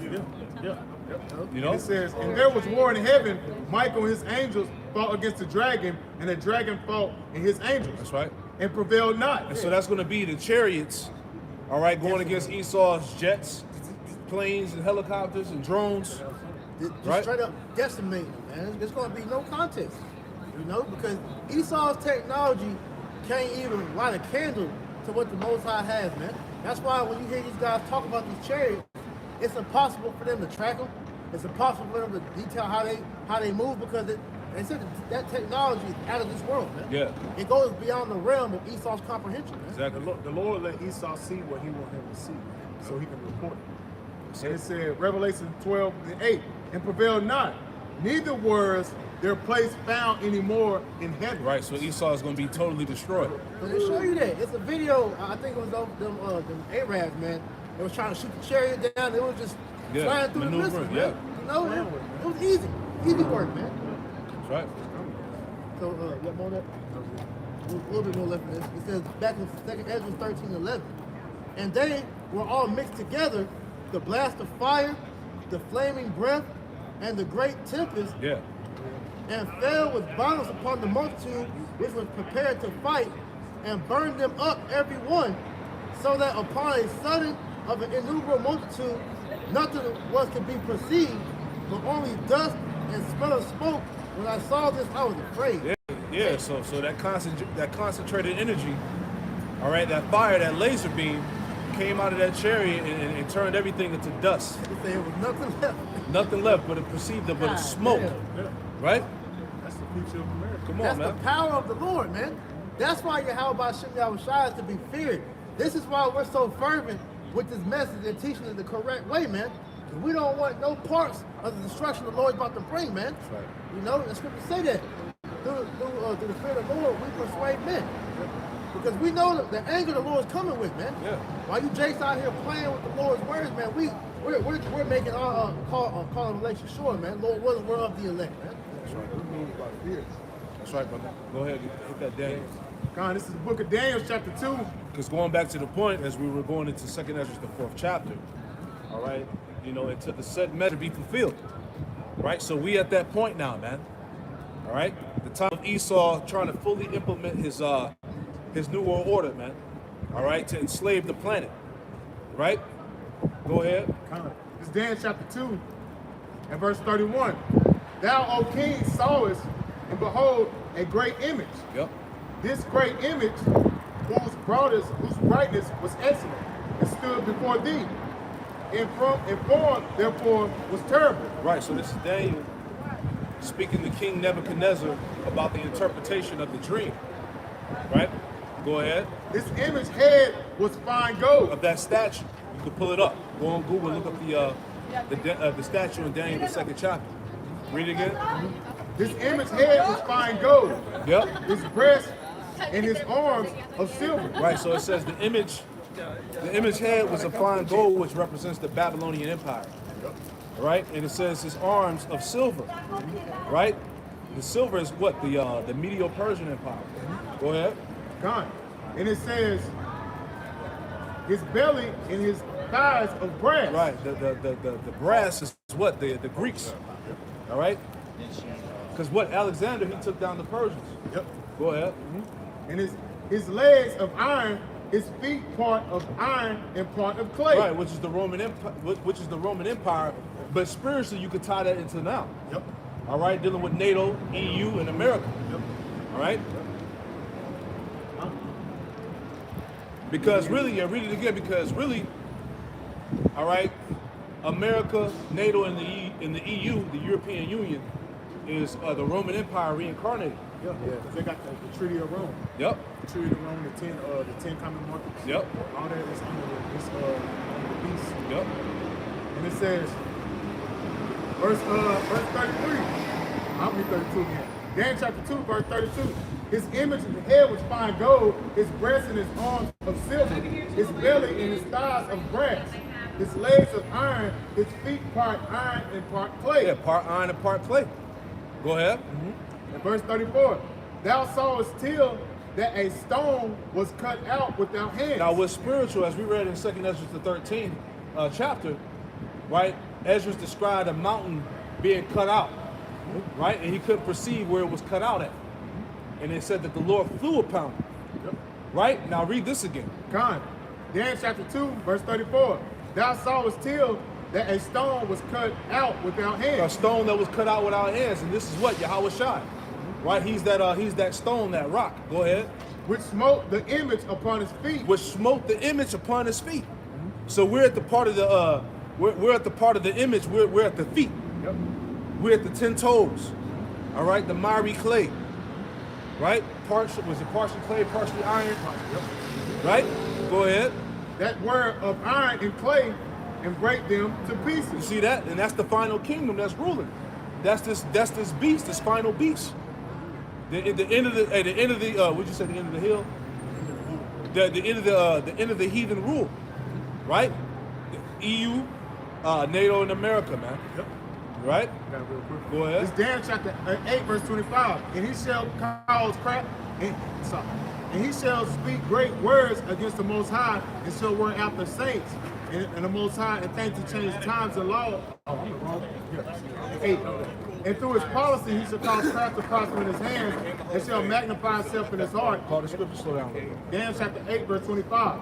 And through his policies he also shall cause craft to prosper in his hands, and he shall magnify himself in his heart. Yep. And by peace he shall destroy many. Yep. And he shall also stand against the prince of princes, but shall be broken without hand. This is what we're seeing him doing Right. now, man. All right? It says he's causing peace to pretty much cease from the earth, man, which is with this new world order that he's establishing, pretty much stealing the rights from mankind from man. All right? Pretty much, he wants total control. And in doing so, he's putting himself in the seat of the Most High, like it tells you in 2 Thessalonians, man. All right? This is why the Most High is going to have to humble him. This nigga thinks he's God, so the Lord's going to show him you ain't nothing but a man. Yep. Daniel chapter 2, verse 35. Then was the iron, the clay, the brass, the silver, and the gold broken to pieces together. Yeah, that shows you that all these nations are still here too. Yep. All right, these nations still exist. They just go by different names. Yep. But they're all going to be destroyed. Go ahead. And became like chaff of the summer threshing floor. And what does that mean? As chaff of the summer threshing floors, meaning all these nations are going to be wiped out, man. They're going to be completely destroyed. Right? Go ahead. And it says, and the wind carried them away. You see it? And the wind carried them away. Right? That's the destroying wind in Jeremiah 51:1. Right? The nuclear wind. Yep. Go ahead. That no place was found for them. And the stone that was smote, the image became a great mountain. Right, in the stone, it says in the stone that smote the image, all right, which is Yahushua, all right, that's going to break this this final beast, the power structure. It smote the image and became a great mountain, man, which the kingdom of heaven, all right, is that great mountain, man. Isaiah, the 2nd chapter, right? The kingdom of heaven is going to be the ruling empire. All right, the kingdom of Yahushua, the ruling empire of the earth at that time. Once that happens, We're going to be the true government of the world, man. Esau's trying to do that, trying to control the minds of people. We're going to establish the law, statutes, commandments on the earth, which is going to bring forth, the real rule. Man. that's it. All right? Because this world lacks order under this devil, man. And it says, jump back. Yep. And it says, the place was found for them, and a stone that was smote, the image became a great mountain and filled the whole earth. And fill the whole earth, man. Israel is going to rule, man. Yep. The kingdom of heaven. All right, Yahushua, read on. Verse 36. This is a dream, and we will tell the interpretation thereof before the king. Right, and we're giving you the interpretation now. Right? Go ahead. Thou, O king, art a king of kings, for Yahweh of heaven hath given thee a kingdom, power, and strength, and glory. That's right. Verse 38. And wheresoever the children of men dwell, the beasts of the field and the fowls of heaven have we given into thy hand, and have made thee ruler over them all. Thou art his head of gold. Oh yeah, it's all spiritual. Yo, that's crazy. Read it again. Daniel chapter 2, verse 38. And whatsoever the children of men dwell, the beasts of the field and the fowls of the heaven have the given into thy hand. Right. And have made thee ruler over them all. Right. Thou art this head of gold. Right. So that was Babylon, the Babylon Empire. Yep. Babylonian Empire. Go ahead. Verse 39. And after thee thou hast arise another kingdom inferior to thee. Yeah, inferior to thee, because basically what silver, all right, which is going into the Medo-Persian Empire. Silver is inferior to gold. All right, so the Persians and the Medes took down the Babylonians. That was the next empire to rule, the next beast. Yep. Go ahead. Another third kingdom of brass, which was bear rule over all the earth. Right, brass going into the Greeks. Yep. All right, Alexander the Great, so-called, the Crete. Yep. They took down the Persians and the Medes. Yep. Go ahead. God, verse 40. And the fourth kingdom shall be strong as iron. Right, the Roman Empire. Yep. Right? For as much as iron breaketh into pieces, so do all things, and as iron that breaketh all these shall it break in pieces and bruise. Right, who shall war with the beast? Right, because the Roman Empire, the Romans were known for their use of iron. Right, they had a very great and strong and expanded military, man. They were the ruling power in the world at that time, man. They were the most feared at that time. That's it.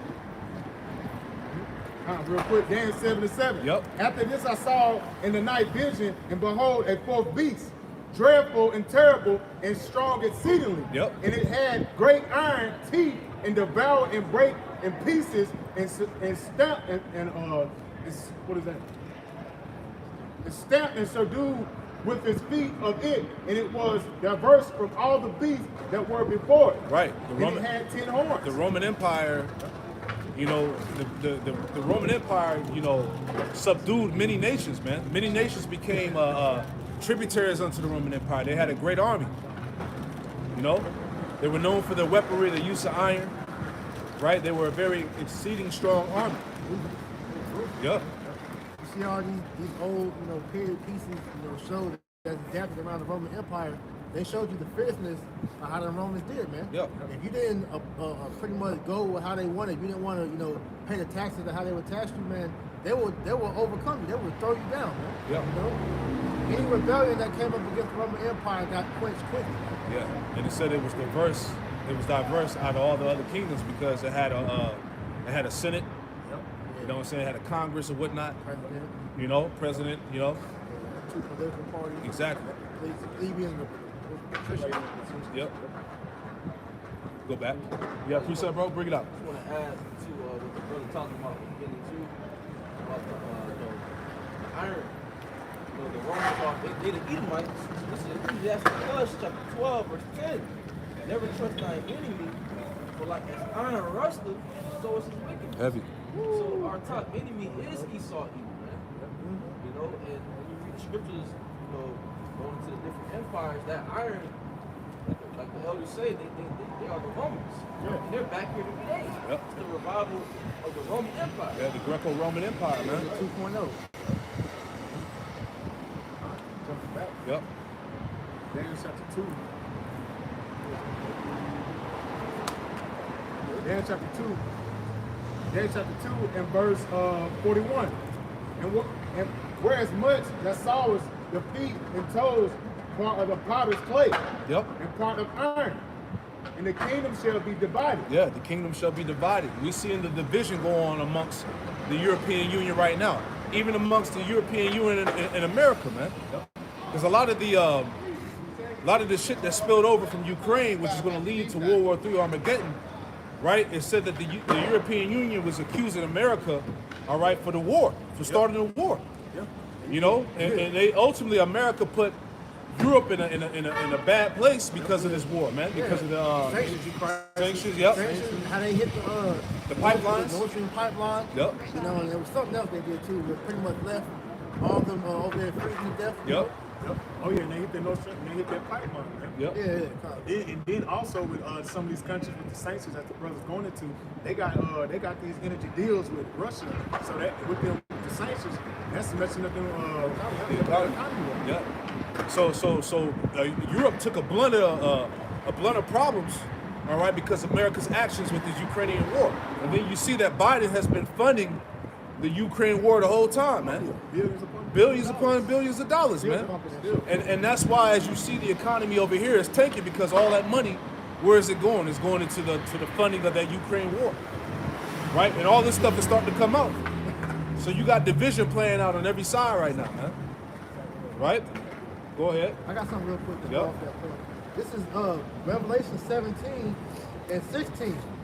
And the 10 horns which thou sawest upon the beast, these shall hate the whore, and shall make her desolate and naked, and shall eat her flesh and burn her with fire. Because, as you said, man, these nations are beginning to look at America as the problem of why they're suffering, man. So the Lord's going to put the spirit eventually on these different nations to pretty much turn, from their alliance from America, side with Russia, China, these other countries, the BRICS and all that, all right? And eventually everybody's going to shoot nukes over here, man. Yeah. Hey, it's America's fault that Europe is struggling right now. That's right. You know? See, that's why Britain and wipe their hands with America, man. Yep. They see that this place is through. That's it. It says, Daniel chapter 2, verse 41.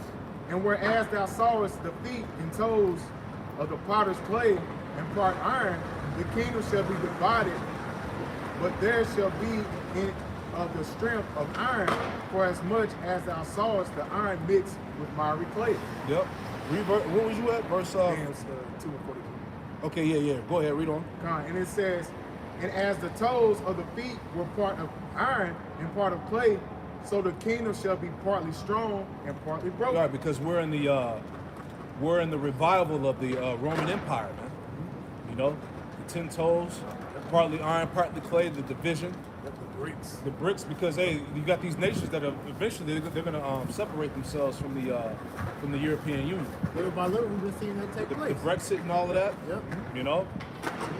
And it says, and as whereas sawest the iron mixed with miry clay, they shall mingle themselves with the seed of men, but they shall not cleave one to another. They're going to make allies. Yep. Right? Because this European Union is going to fall apart. Yep. You know, it's a lot of in-house fighting going on right now. Yeah. You know. This is why you're seeing different countries begin to secretly side with China and Russia. Group of friends. Yeah. Yeah, I mean, Russia pretty much said they're not going to deal with America unless you deal with pure gold. Yep. You had the yuan and I forgot what China is. Yeah, I forgot the ruble. Yeah, ruble. I think it's yuan. Yuan. Yeah. So they're seeing that and we don't need America no more. And these other countries are beginning to recognize that fact as well. That's right. In verse 44, Daniel chapter 2, verse 44. And in the days, 43 again. verse 43, and it says, and whereas they sawest iron mixed with miry clay, they shall mingle themselves with the seed of men. Yeah, you got all types of alliances being made, backdoor deals, things of that nature, man. Go ahead. It says, but they shall not cleave one to another, even as iron is mixed with clay. Yeah, because eventually the European Union, these nations are divided. They're going to break up, man. Go ahead. Verse 44. Because hey, don't the scripture say a kingdom that's divided within itself cannot stand? And what Yahweh trying to say, he said, I bring division. He's put the spirit on these guys to be at odds. That's it. Which when you go into Esau, he's always been at odds with himself. Yep. And Spanish, going back to the conquistadors, the French, the Borgiers, the Caesars in Rome. Yeah, going back to the Greeks, you had the Ptolemies, the solutions, right? And it says, verse 44, Daniel chapter 2, verse 44.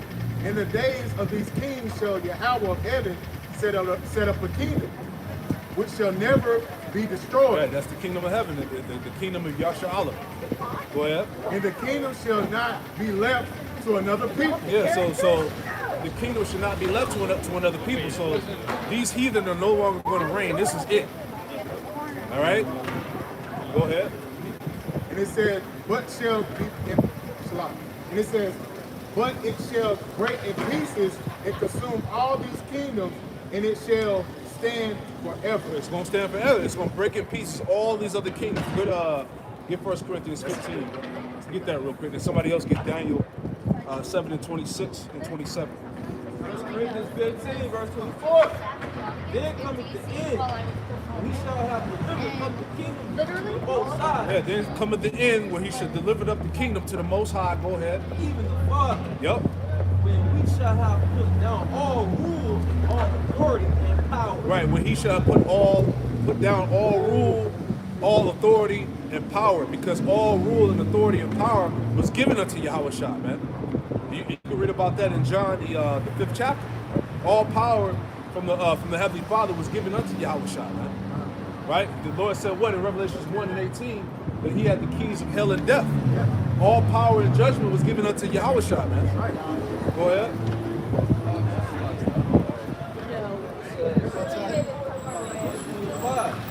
So he must reign until he has put all enemies under his feet. He must reign until he put all enemies under his feet. Go ahead. Revelation 19 and 11. And I saw heaven open, and behold a white horse. And he that sat upon him was called Faithful and True, and in righteousness he doeth judge and make war. Yeah. His eyes were a flame of fire, and on his head were many crowns. That's right. And he had a name written that no man knew but he himself. That's right. Because as you said, man, the Lord's coming to make war with these other nations to take them out. So those many crowns are going to be him taking down all these other nations, man. That's right. Which shows you that China, Russia, these other nations, they're not going to rule after America destroyed. That's it. That belongs to Yahweh Shah. Right. It shows you that all these nations that we're reading the book of Genesis 2nd chapter. Yeah, man. Read that part again about him putting all nations under his feet. This is 1 Corinthians chapter 15, verse 25. Yeah. For he must reign. So he has put all enemies under his feet. Until he had put all enemies under his feet. That's Yahushua. Give me Psalm 110. Read from the top. Then we're going to go back to what we was reading that verse. Psalm 110, verse 1. The Psalm of David. Yahweh said to my Lord, sit thou at my right hand. Yep. Until I make thine enemies thy footstool. Yeah, until thou make thy enemies thy footstool. This is talking about Yahushua. Go ahead. It says, Yahweh by Hashem Yahushua shall send the rod of thy strength out of Zion. That's right. Rule thou in the midst of thy enemies. Rule thou in the midst of thy enemies, man. Go ahead. Thy people shall be willing to bear thy power. That's right. And the beauties of holiness from the womb of the morning. Or because ultimately, what? That power coming on the earth, man. Spiritual power, miracles, divine things are going to happen, man. Read on. Thou hast to do of thy youth. Yeah. Yahweh hath sworn, will not repent. Thou art the priest forever after the order of Melchizedek. Yeah, after the order of Melchizedek, because Yahushua is that high priest, right? And through the order of Melchizedek, the elect out of the 12 tribes out of the nation of Israel have become kings and priests. Right? There was a higher order established through him. Right? Go ahead. It says, the Lord at thy right hand shall strike the kings in the day of his wrath. The Lord at thy right hand shall strike through kings in the day of his wrath. He's coming to kill the leaders of the world. Go ahead. He shall judge among the heathen. He shall judge among the heathen. Go ahead. He shall fill the places with the dead bodies. That's what the Lord gonna do when he get back. He gonna fill the places with the dead bodies, man. I thought he was coming with peace. Come on, man. Thought he loved Thought everybody. he loved everybody. If he loved everybody, why he putting people to death? Right. In the same breath, the scripture says, Lord, I come not to send peace but a sword. Yep. The slain of the Lord shall be many, man. Go ahead. He shall wound the heads over many countries. He shall wound the heads over many countries, man. That's the world leaders. That's a strong message to the leaders of the world, man. You can read about that in Wisdom of Solomon, the 6th chapter. Right? He calls out the kings of the earth because you have judged. What he said? Because you have not judged rightly. Right. You know, you got it. Now you're going to be taken down with the paraphrasing, man. We read in Sirach 10 about how why the kingdom comes to translate, man. Yep. Righteousness, he is God by preach God by the American. That's it. Right? Yep. Most times going to remove this man. He's not fit. That's it. Finish it out, right? And you can go back to that 1 Corinthians 15 and finish that out too. Psalms 110. Psalm 110, verse 7. He shall drink of the brooks of the way. Yep. Therefore shall he lift up the head. Yeah, what does that mean? Meaning the Lord is going to get the victory. All right, he's going to boast in the victory, man. All right, he's going to consume the nations. He's going to establish his kingdom, his power, his governance, man. All right, pursuing to Isaiah chapter 9, 6 on down. All right, the kingdom of heaven shall be upon his shoulders. All right, it's to establish the throne of David. All right, you can go back out. 1 Corinthians chapter 15. Was it 24? Look at all of 15 it. verse 24. Then comes the end when he shall have delivered up the kingdom to the Most High. That's right. Father, he shall have put down all rule and all authority and power. That's right. And he must reign till he hath put all enemies under his feet. For he must reign until he put all enemies under his feet. Go ahead. The last enemy that shall be destroyed is death. That's right. Right. For he hath put all things under his feet. But when he saith all things are put under him, Yep. it is manifest that he is accepted, which did put all things under him. That's it. That was it. Yep, yep. Go back to that, what was it? Go back to that Daniel. Finish that out. Oh yeah, Daniel 7. Yeah. Daniel 7 to 26 and 27. Yeah, Daniel 7:26. But the judgment shall sit, and they shall take away his dominion to consume and to destroy it unto the end. And the kingdom and dominion and the greatness of the kingdom under the whole heaven shall be given to the people of the saints of the Most High, That's right. whose kingdom is an everlasting kingdom. Hey, you are that world without end. Isaiah, what, 45:17? That's right. Said Israel would be saved in an everlasting salvation, world without end. Right? The kingdom of heaven is perpetual, eternal. Right? Go ahead.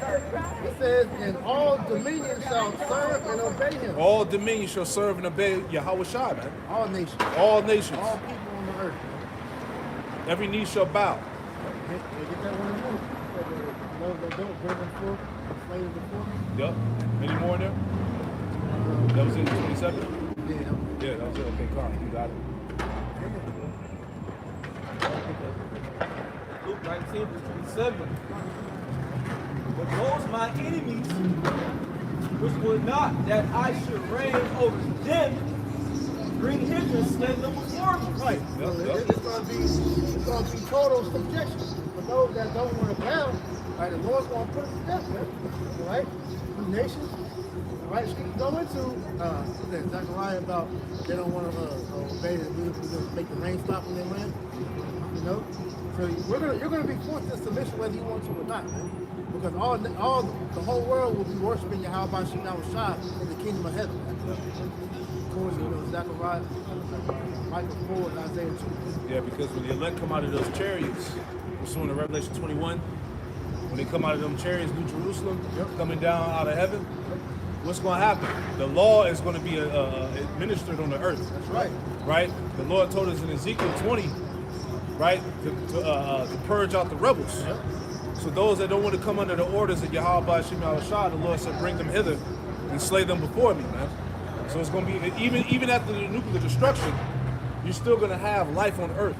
And when the elect come down, that new government, all right, when they come down with the new bodies, all right, they're gonna be those hunters, right?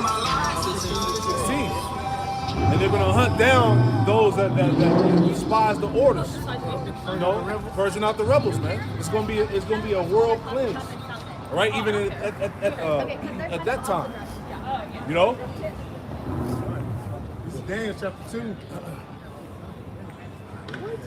In verse 45. For as much as I saw that the stone was cut out of the mountain without hands, and that it break in pieces the iron, the brass, the clay, the silver, and the gold. Yep.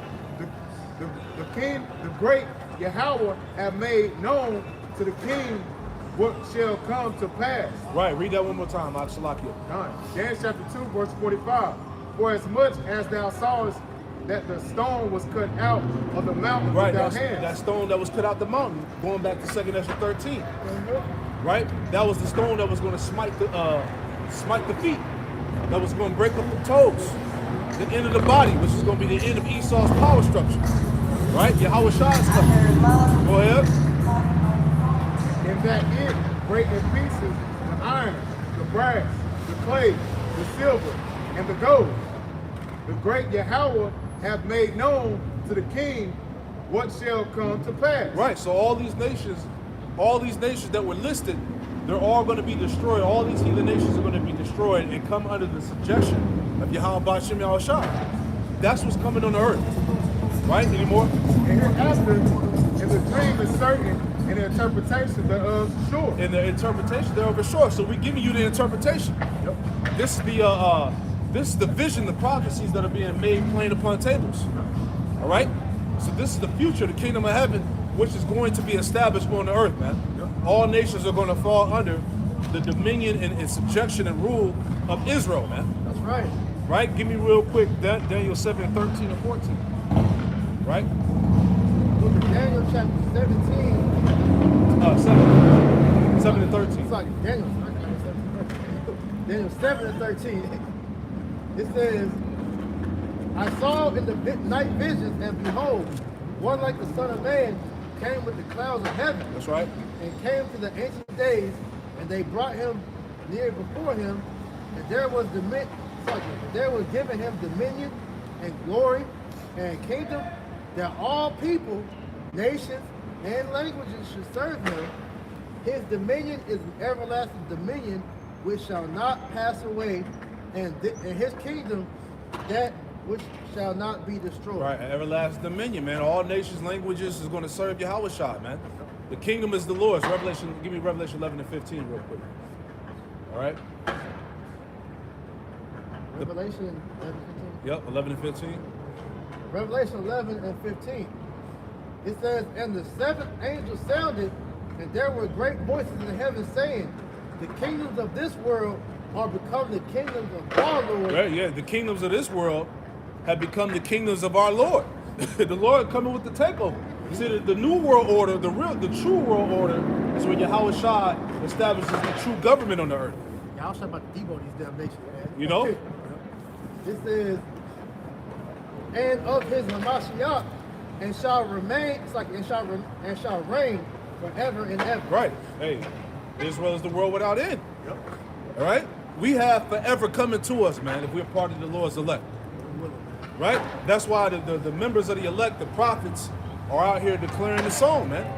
The message, man. We're ushering in, all right, the kingdom of heaven, Yahweh Shah coming back, man. That's it. You got it? Daniel chapter 9, verse 6. For unto us a child is born, unto us a son is given, and the government shall be upon his shoulder. Yeah, Yahweh Shai, man.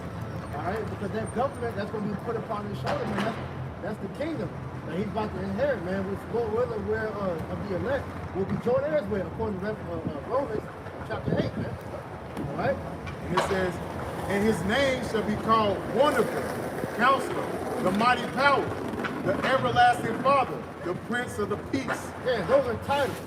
Not saying that they say, oh yeah, Yahweh Shai, he has many names. And the son of he has one name. All right? Get that in Acts. Get it. Acts 4 and 12. Yeah, just like Jake in the world got nicknames and things people call him. It's just the same as the Lord. Acts 4, 12. Neither is there salvation in any other. Yep. There is no other name under heaven given among men whereby we must be saved. And the name of Messiah is Yahushua. His name is not Jesus, okay? The little Jake came about around, 1524? That's right. By a man named Giorgio Trusino. All right? It's a simple Google search, people. That's it. Okay, the name is Yahushua, the Messiah name, and the name of the Heavenly Father is Yahweh. That's right. This is Isaiah chapter 9, verse 7. Of the increase of his government and peace shall be no end. Yeah, Upon the it should be throne- no end. Yeah. You know? Already. See, the scriptures is reiterating the same point. That Yahweh Shai is coming to reclaim his throne. Because see, you nations have just been in his seat. All right? But he's about to come and reclaim, because he's the true king of the hill, man. That's right. All right? He's coming back to get what's his, I man. got you. Now you say he the true king of the hill. Right. That's in Psalm 68. Let me add on to that. That's heavy. Yahweh Shah is the true king of the hill, right? This is Psalm 68. All right, just to back up the brother's point. This is Psalm 68, verse 15, and it reads. It says, "The hill of Yahweh Hashem Yahweh Shah is as the hill of Bashan, and as a high hill of the hill of Bashan." Verse 16. Why leap ye high hills? Right? So this is talking about the other nations. Why leap ye high hills? This is the hill which Yahweh Hashem Yahweh Shah desired to dwell in. yea, the Lord will dwell in it forever. Right? This is the hill. This is the government, man. You know? Like we said, this world belongs to Hamashiach Yahushua, man. He's about to get what is his, man. That's it. You nations, you had to turn. You can't say the Most High wasn't fair. But now it's time for the Most High to give what truly belongs to Yahushua was his, man. Yep. Hey, the set measure's been fulfilled, man. Yeah. Which includes you other nations, man. That's it. All right? And like I said, yeah, because think about it, man. This devil in his agenda is at its plight. Wickedness, sodomy, pedophilia, transformism, all these things are at its peak right now, man. Murder, witchcraft, you know what I'm saying? Satanism. It's all at its peak right now, man. And you can understand why your house is going to come back angry. Because here it is, you fucking up his stuff. You're messing up the whole planet, which, you know, what he made. Right. So no wonder he's going to come back and fuck with the devil like he's going to. Hey, the Lord said that he was going to destroy them that destroyed the earth. That's it, man. Right?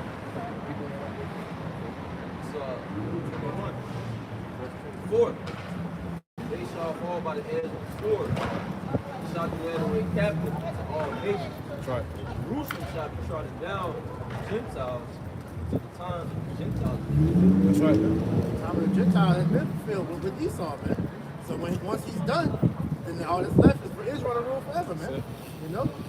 So that's why we say, man, hey, Esau, live it up while you still can, man. Yep. Because once this is done, you ain't gonna be like how you think when you're gonna, how this World War III happened. You know, you're gonna hide in your bunkers and then rise from the ashes like a phoenix and take back over. Nah, man. When you go down, this is it for you, man. Yeah. Until what did it say? Until the times of the Gentiles be fulfilled. Right? The heathen nation. Right? Esau is the last rule of the heathen. That's right. We're at the time of what? Of his set measure being fulfilled. His time, his allotted time, all right, to rule, to be the wicked, to fulfill the left hand of prophecy until his ass get taken out of the way. 2 Thessalonians. Yeah. Right? And Job 14 tell you that the Most High gave this man a bound that he cannot pass. So you're trying to overstep your boundary, man. That's it. The Lord's gonna come and check you, put you back in the place where you belong, which is in a pit. You know? Oh, that's the spirit. Get that in Isaiah 20 was to say that the wicked was going to go into the pit. You know what I'm talking about? Isaiah 20, is it Isaiah 24? Yes, Let me get that. Yup. That's the spirit. Isaiah 24. I can start at verse 19. Yeah, go ahead. The earth is utterly broken down. The earth is clean dissolved. The Right. earth is moved exceedingly. Right, how is the earth broken down and clean, dissolved, and moving exceedingly? Them nuclear missiles. You can link that up with 2 Peter, the 3rd chapter. You know? Go ahead. I want to link that up with Sirach Yep. 16, verse 18, because the earth is in the real to and fro like a trumpet. It's verse 18. Behold the heaven and the heaven of heavens, Right. the deep and the earth. That's right. All that therein is shall be moved when he shall visit. That's it. The mountains also and the foundation of the earth be shaken and trembling. Right. The Lord looked upon them. Right. So the earth is going to go real to and fro. Back in Isaiah chapter 24, verse 20. The earth shall reel to and fro like a drunkard, and shall be removed like a cottage. Yep. And the transgression thereof shall be heavy upon it. That's right. And it shall fall and not rise again. Yeah, hey, that shows you, hey, this is the end of Babylon, man. This is the end of America. It shall fall and not rise again, man. Ain't gonna be no part 3. Come on, man. I know, right? She cannot be healed. Right. Right? Go ahead, Al. Verse 21. And it shall come to pass in that day, so future prophecy, that Yahweh shall punish the host of the high ones that are on high. Who are the hosts of the high ones on high? That's the elites. Yep. Right? That's all these damn devils that are meeting at Davos privately and secretly, man. Right? Go ahead. It says, shall punish the host of the high ones that are on high, and the kings of the earth. Yeah, and the kings of the earth, go ahead. Upon the earth, they shall be gathered together as prisoners are gathered in the pit. See that? They shall be shut up in the prison, and after many days shall they be visited. Yeah, see that? So you Edomites, you elites, all right, and you're prisoners, man. You're gonna be gathered up, man, and put in the pit. All right, you're gonna be destroyed, man. Right? That was it. Yeah, I just got one quick. Bring it out, bro. Bring it out. Sirach, chapter 36, the book of Ecclesiastes, chapter 36, verse 7. Raise up indignation and pour out wrath. Take away the adversary and destroy the enemy. Yep. Jumping down to verse 10, to verse 9. Let him that escaped be consumed by the raging fire, and let the parents that oppress the people smite and son of the heads of the rulers. Beautiful. Of the heathen that say there is none other but we. Woo! He gonna smite the head of the rulers, man. Because we read earlier, he gonna take the crowns of different rulers, man. All right, so all you nations about to be put down, man. That's it. The time is coming. I had your time. Now it's our time, man. We got next. That's it. That's only right. Hey, you think the Lord's gonna have his people getting beat down by these damn heathen who the scripture say are nothing forever? Hell no, man. Okay. I got something real quick. This is Isaiah 60 and 10. It says, "And the sons of strangers shall build up thy walls, and their kings shall minister unto thee. Right. For in my wrath I smote thee, but in my favor I have mercy on thee." You see that? We finally gonna get rest, man. An Israelite in the kingdom ain't never gonna have a thought of working again, man. Right. All right, we're gonna finally be at peace, man. And you heathen are gonna be the worker class, man. All right, getting your ass beat. Right. Okay, working for a wage, man. Right. Asking for loans, getting denied. Right. All those things according to the law. Right. You know. I got something real quick to add on to that. This is real quick. This is reading on, Slakia, reading on Isaiah 60 in verse 11. "Therefore thy gates shall be open continually, they shall not be shut day nor night, that the men may bring unto thee the forces of the Gentiles, and that their kings may be brought." You see that? So not only are we going to get the substance of these heathen nations, but it said that their kings may be brought. Because they kings, the kings of these nations, all right, queens or whatever, all right, in positions of power, they're going to be our slaves in the kingdom of heaven. And then I put our kings in slavery. Yep. You know, so it's only right. It says, verse 12, "For nation and kingdom that will not serve thee shall perish. Yea, those nations shall be utterly wasted." All right, Yahushua said, what? If you don't want me to reign over you, bring his ass here and slave before me, man. Get him out of here. That's what's happening, man. That's the spirit, that's the energy that's coming back in the earth, man. And that's what you should want. You know? That's what you should want in that day, man. That's why the Lord said, "Let his blood be upon you." That's it. Right? You have something I'll read on if you had none. And it said, real quick, Call the scripture. Revelation 20 and verse 24. "And the nations of them which are saved shall walk in the light of it, and the kings of the earth do bring their glory and their honor into it." And it says, it's speaking on the kingdom of heaven, how these nations gonna bring their substance to us.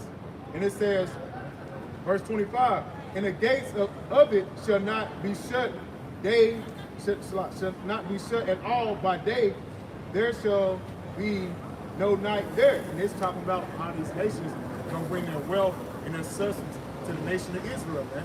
It's gonna be continuing slavery, and how these nations are gonna continue to serve us by bringing us all their wealth, all their substance. Yeah, that's why the scriptures get that too. I said our gates will be open continually. Yeah, that's what That's what we know. And they're gonna be bringing everything in, and if we don't, here's the consequence. This is Zechariah 14 and 17. It says, matter of fact, I'm gonna go up 16. "And it shall come to pass that everyone that is left of all the nations which came against Jerusalem shall even go up from year to year to worship the King, the Lord of hosts, and to keep the feast of the tabernacle." So you ain't even forced to keep our high holidays, man. That's it. They're going to have to learn the ways of Jacob. You know? Learn the ways of the Lord. Yep. It says, "And it shall be that whosoever will not come up to worship, to come up of all the families of the earth unto Jerusalem to worship the King of the Lord of hosts, even upon all them shall be no rain. And if the family of Egypt go not up and come, they have no rain, there shall be plague wherewith the Lord will smite the heathen that come not up to keep the feast of the tabernacle. That's right. This shall be the punishment of Egypt and the punishment of all nations which shall not come up to keep the feast of the tabernacle, man. So hey, we're going to be able to send plagues upon these damn heathens if you don't want to get right, man. And we're going to be true gods in that day, man. You know? Supernatural government on the earth. That's right, man. It's in Isaiah chapter 2, verse 2. And it shall come to pass in the last days that the mountain of the Lord of the house shall be established in the top of the mountains, and shall be exalted above the hills.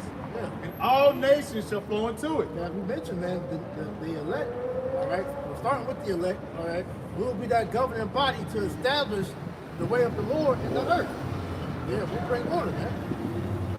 Done. Verse 3. And many people shall go and say, come ye, and let us go up to the mountain of the Lord. Right, so they're going to be coming up to us to learn the ways of the Lord, which shows you that them guys over in the land, the small hats, them ain't the people. Because who's coming up and asking them for anything, man? Go ahead. It's like, and that just show you that the new covenant is not for the heathen.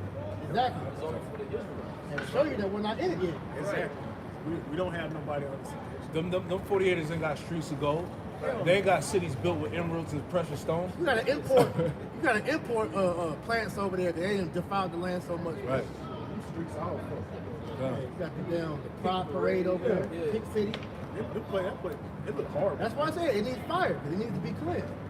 And it says, and many people shall go and say, come ye and let us go up to the mountain of Yahweh, to the house of the Yahweh of Jacob.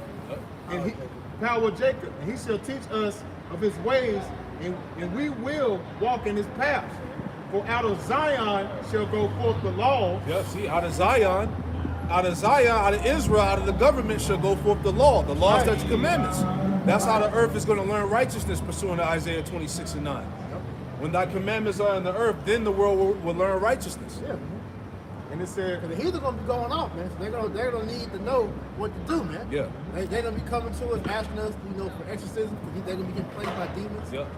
They're gonna need help, man. Okay. and it says, and the word of the Lord from Jerusalem. And the word of the Lord from Jerusalem. Jerusalem is going to be the capital. That's right. The headquarters, man. That's right. All right? Go ahead. And he shall judge among the nations, and shall rebuke many people. That's it. And they shall beat their swords into plowshares, and their spears into pruning hooks. That's it.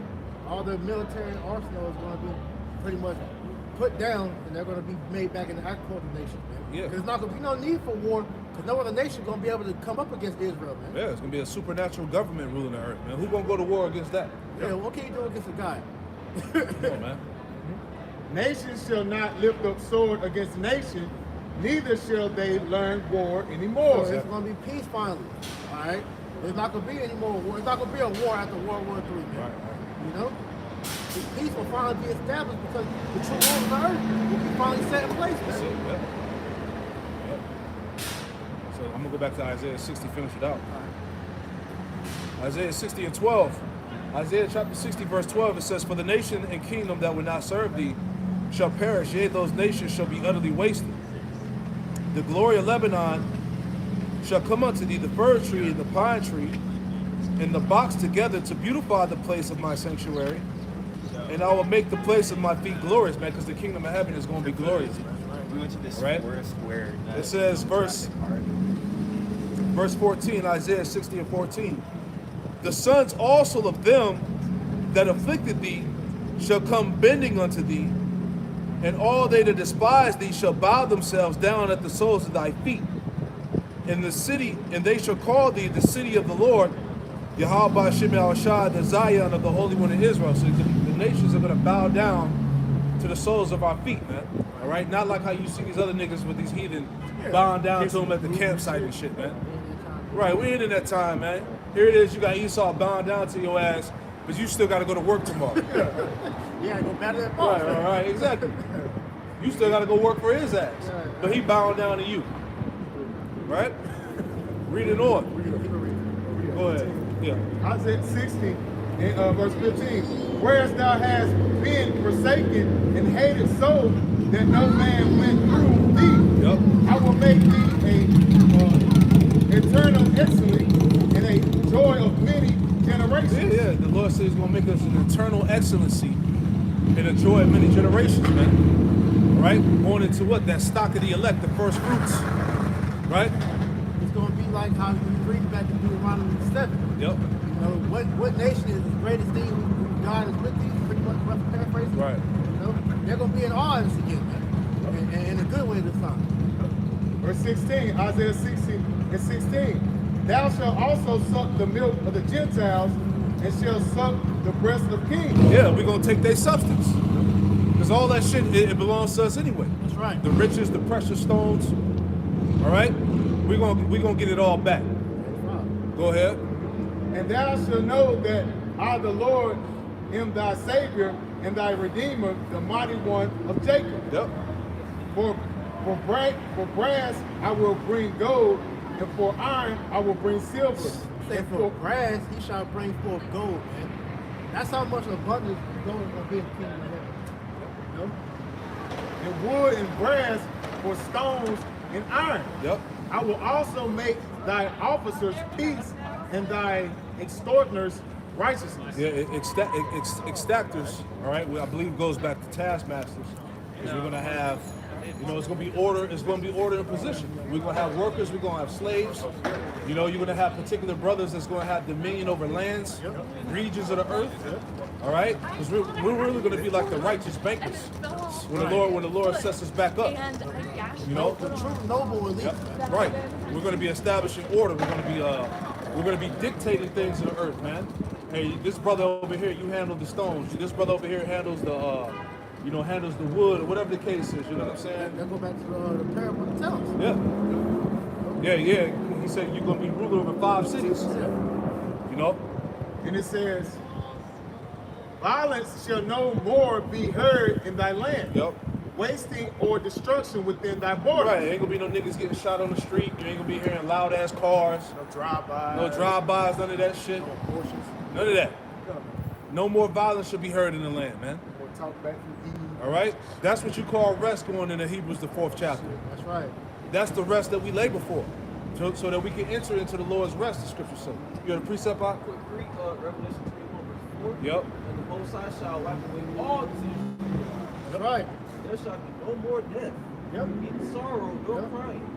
Neither shall there be any more pain, for the former things are passed away, man. No more death, no more headaches, migraines. Allergies, you got them out here in the cold, snotty nose and Yeah, shit. yep. Hey, we're going to finally have a perfect world, man. Yeah. What we all envision, even these 2/3 envision, man. That's it. You know, we finally gonna get that. Via Yahweh Shai, man. Yeah. Pookie, Ray Ray, Jaquisha, they all gonna come back righteous. New names. Right. Anything with an Isha. You know? Keisha gonna be righteous in the kingdom, man. Eve gonna be righteous, man. All the women of the tribes, they're gonna be in their right mind. The Lord told us under the new covenant in Hebrews with the 8th chapter that all Israel should know me. Hey, we ain't gonna have a wicked thought. Right. Think about that, man. It says, but thou shalt call thy wall salvation and thy gates praise. Yeah, go ahead. Verse 19, the sun shall be no more thy light by day, neither for brightness shall the moon give light unto thee. But the Lord shall be unto thee an everlasting light, and thy power thy glory. Right, because the kingdom of heaven is going to literally glow. It even tells you that in Matthew 13, that even the elect, we're going to glow. Yep. Get that in Matthew 13. It says that how we're going to shine in the kingdom. Daniel 12 too. Matthew 13 and go down to like 40, somewhere in there. It's like 44. We're literally going to have that glow. Isaiah 60:1, it talks about rise and shine. Yeah. That glory shall be seen upon thee. Yep. Go ahead, Doc. Matthew 13 verse 43. Yeah. Then shall the righteous shine forth as the sun in the kingdom of their Father. Who have ears to hear, let him hear. The righteous, the elect, we're literally going to have a shine. We're going to be in those new bodies, man. We're literally going to have a glow, man. The kingdom is going to have a glow. If I'm not mistaken, during the first century, the sun is referred to as the wisdom. Yeah, exactly. You know? Yeah. I'm right here. You got it? I got Ecclesiastes. I got Daniel. Go ahead, bring it out. Yeah, real quick. This is Ecclesiastes 8:1. Who is the wise man? That's right. And who knows the interpretation of a thing? That's right. A man's wisdom maketh his face to shine, Yep. and the boldness of his face shall be changed. A man's wisdom causes his face to shine. Because, hey, we're going to have the law, statutes, commandments in us. We're going to have full wisdom and understanding. So we're literally going to have that shine, that glow, man. You think Esau called us shine in slavery? Went in the kingdom. Right. I got one real quick. Daniel chapter 12, verse 3.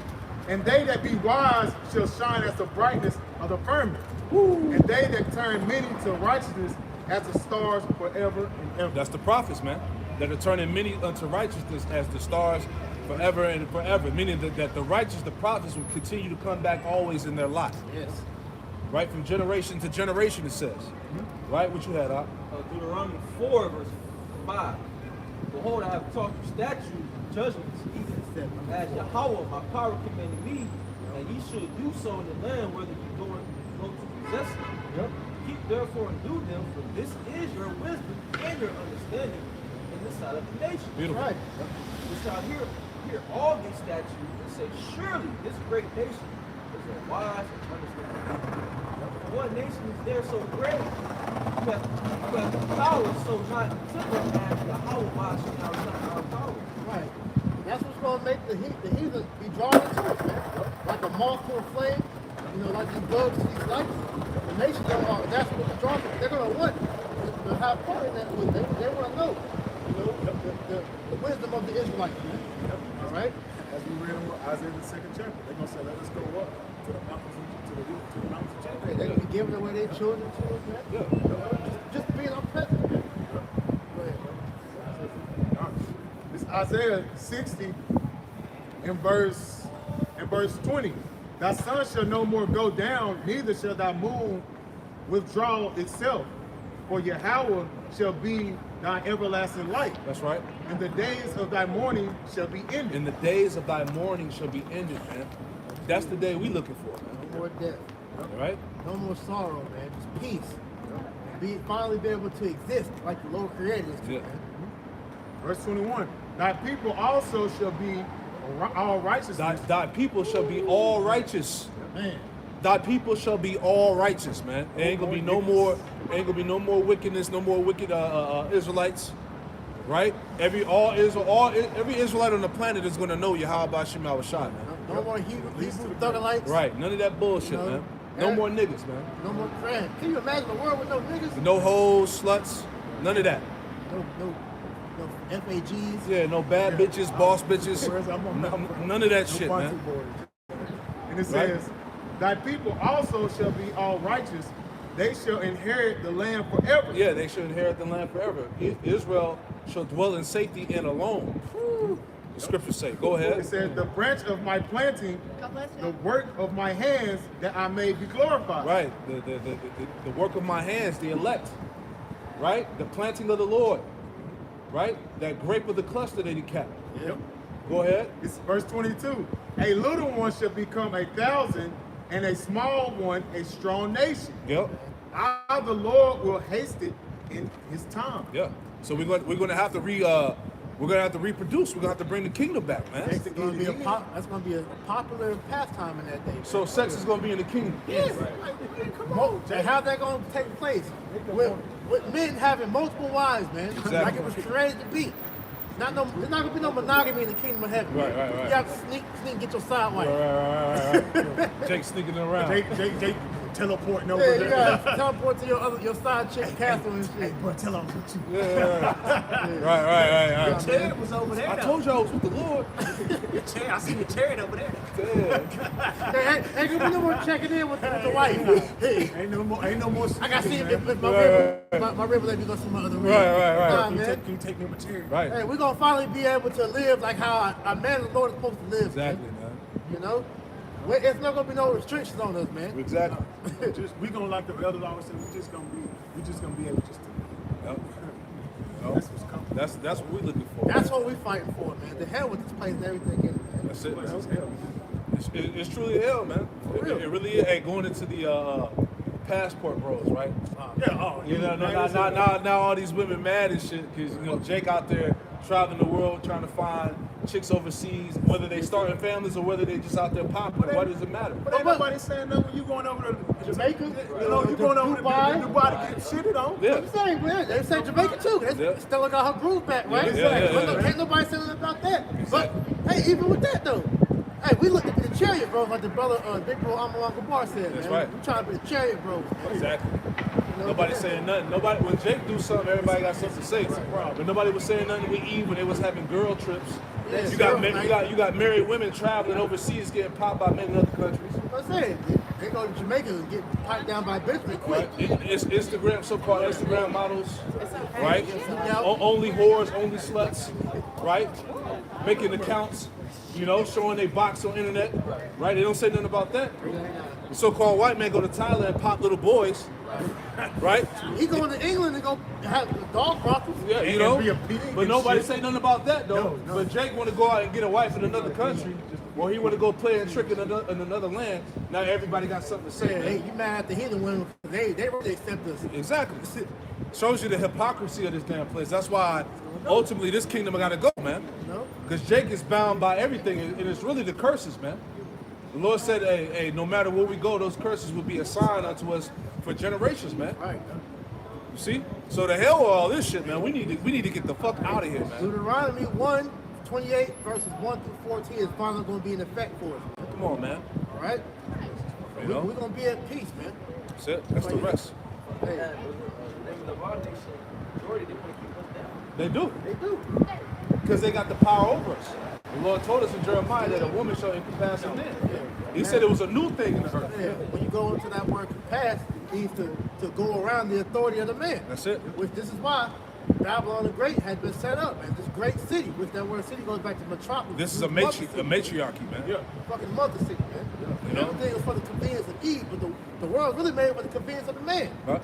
That Queen of Heaven, that Queen of Heaven spirit, the worshiping of women. That's why women are held with no accountability, no responsibility. Oh man, shit, that's incredible. You see what I'm saying? But hey, ultimately, we need the kingdom, man. That's all, man. Matter of fact, wrap it up with Hebrews, the 4th chapter, about laboring to enter into the Lord's rest. That's right. Get that and we'll wrap it, man. All this damn hypocrisy and shit, man, is just disgusting.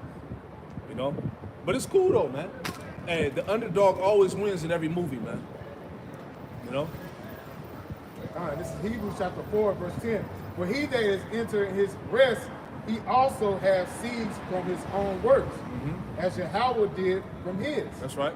Let us labor, therefore, to enter into the rest, lest any man fall after the same example of unbelief. Yeah, so let us labor to enter in the Lord's rest. What is the rest? The kingdom of heaven, man. This is what we labor for, man. To make our calling and election sure, so that we may be ministered into the kingdom of heaven. Enter into the gates.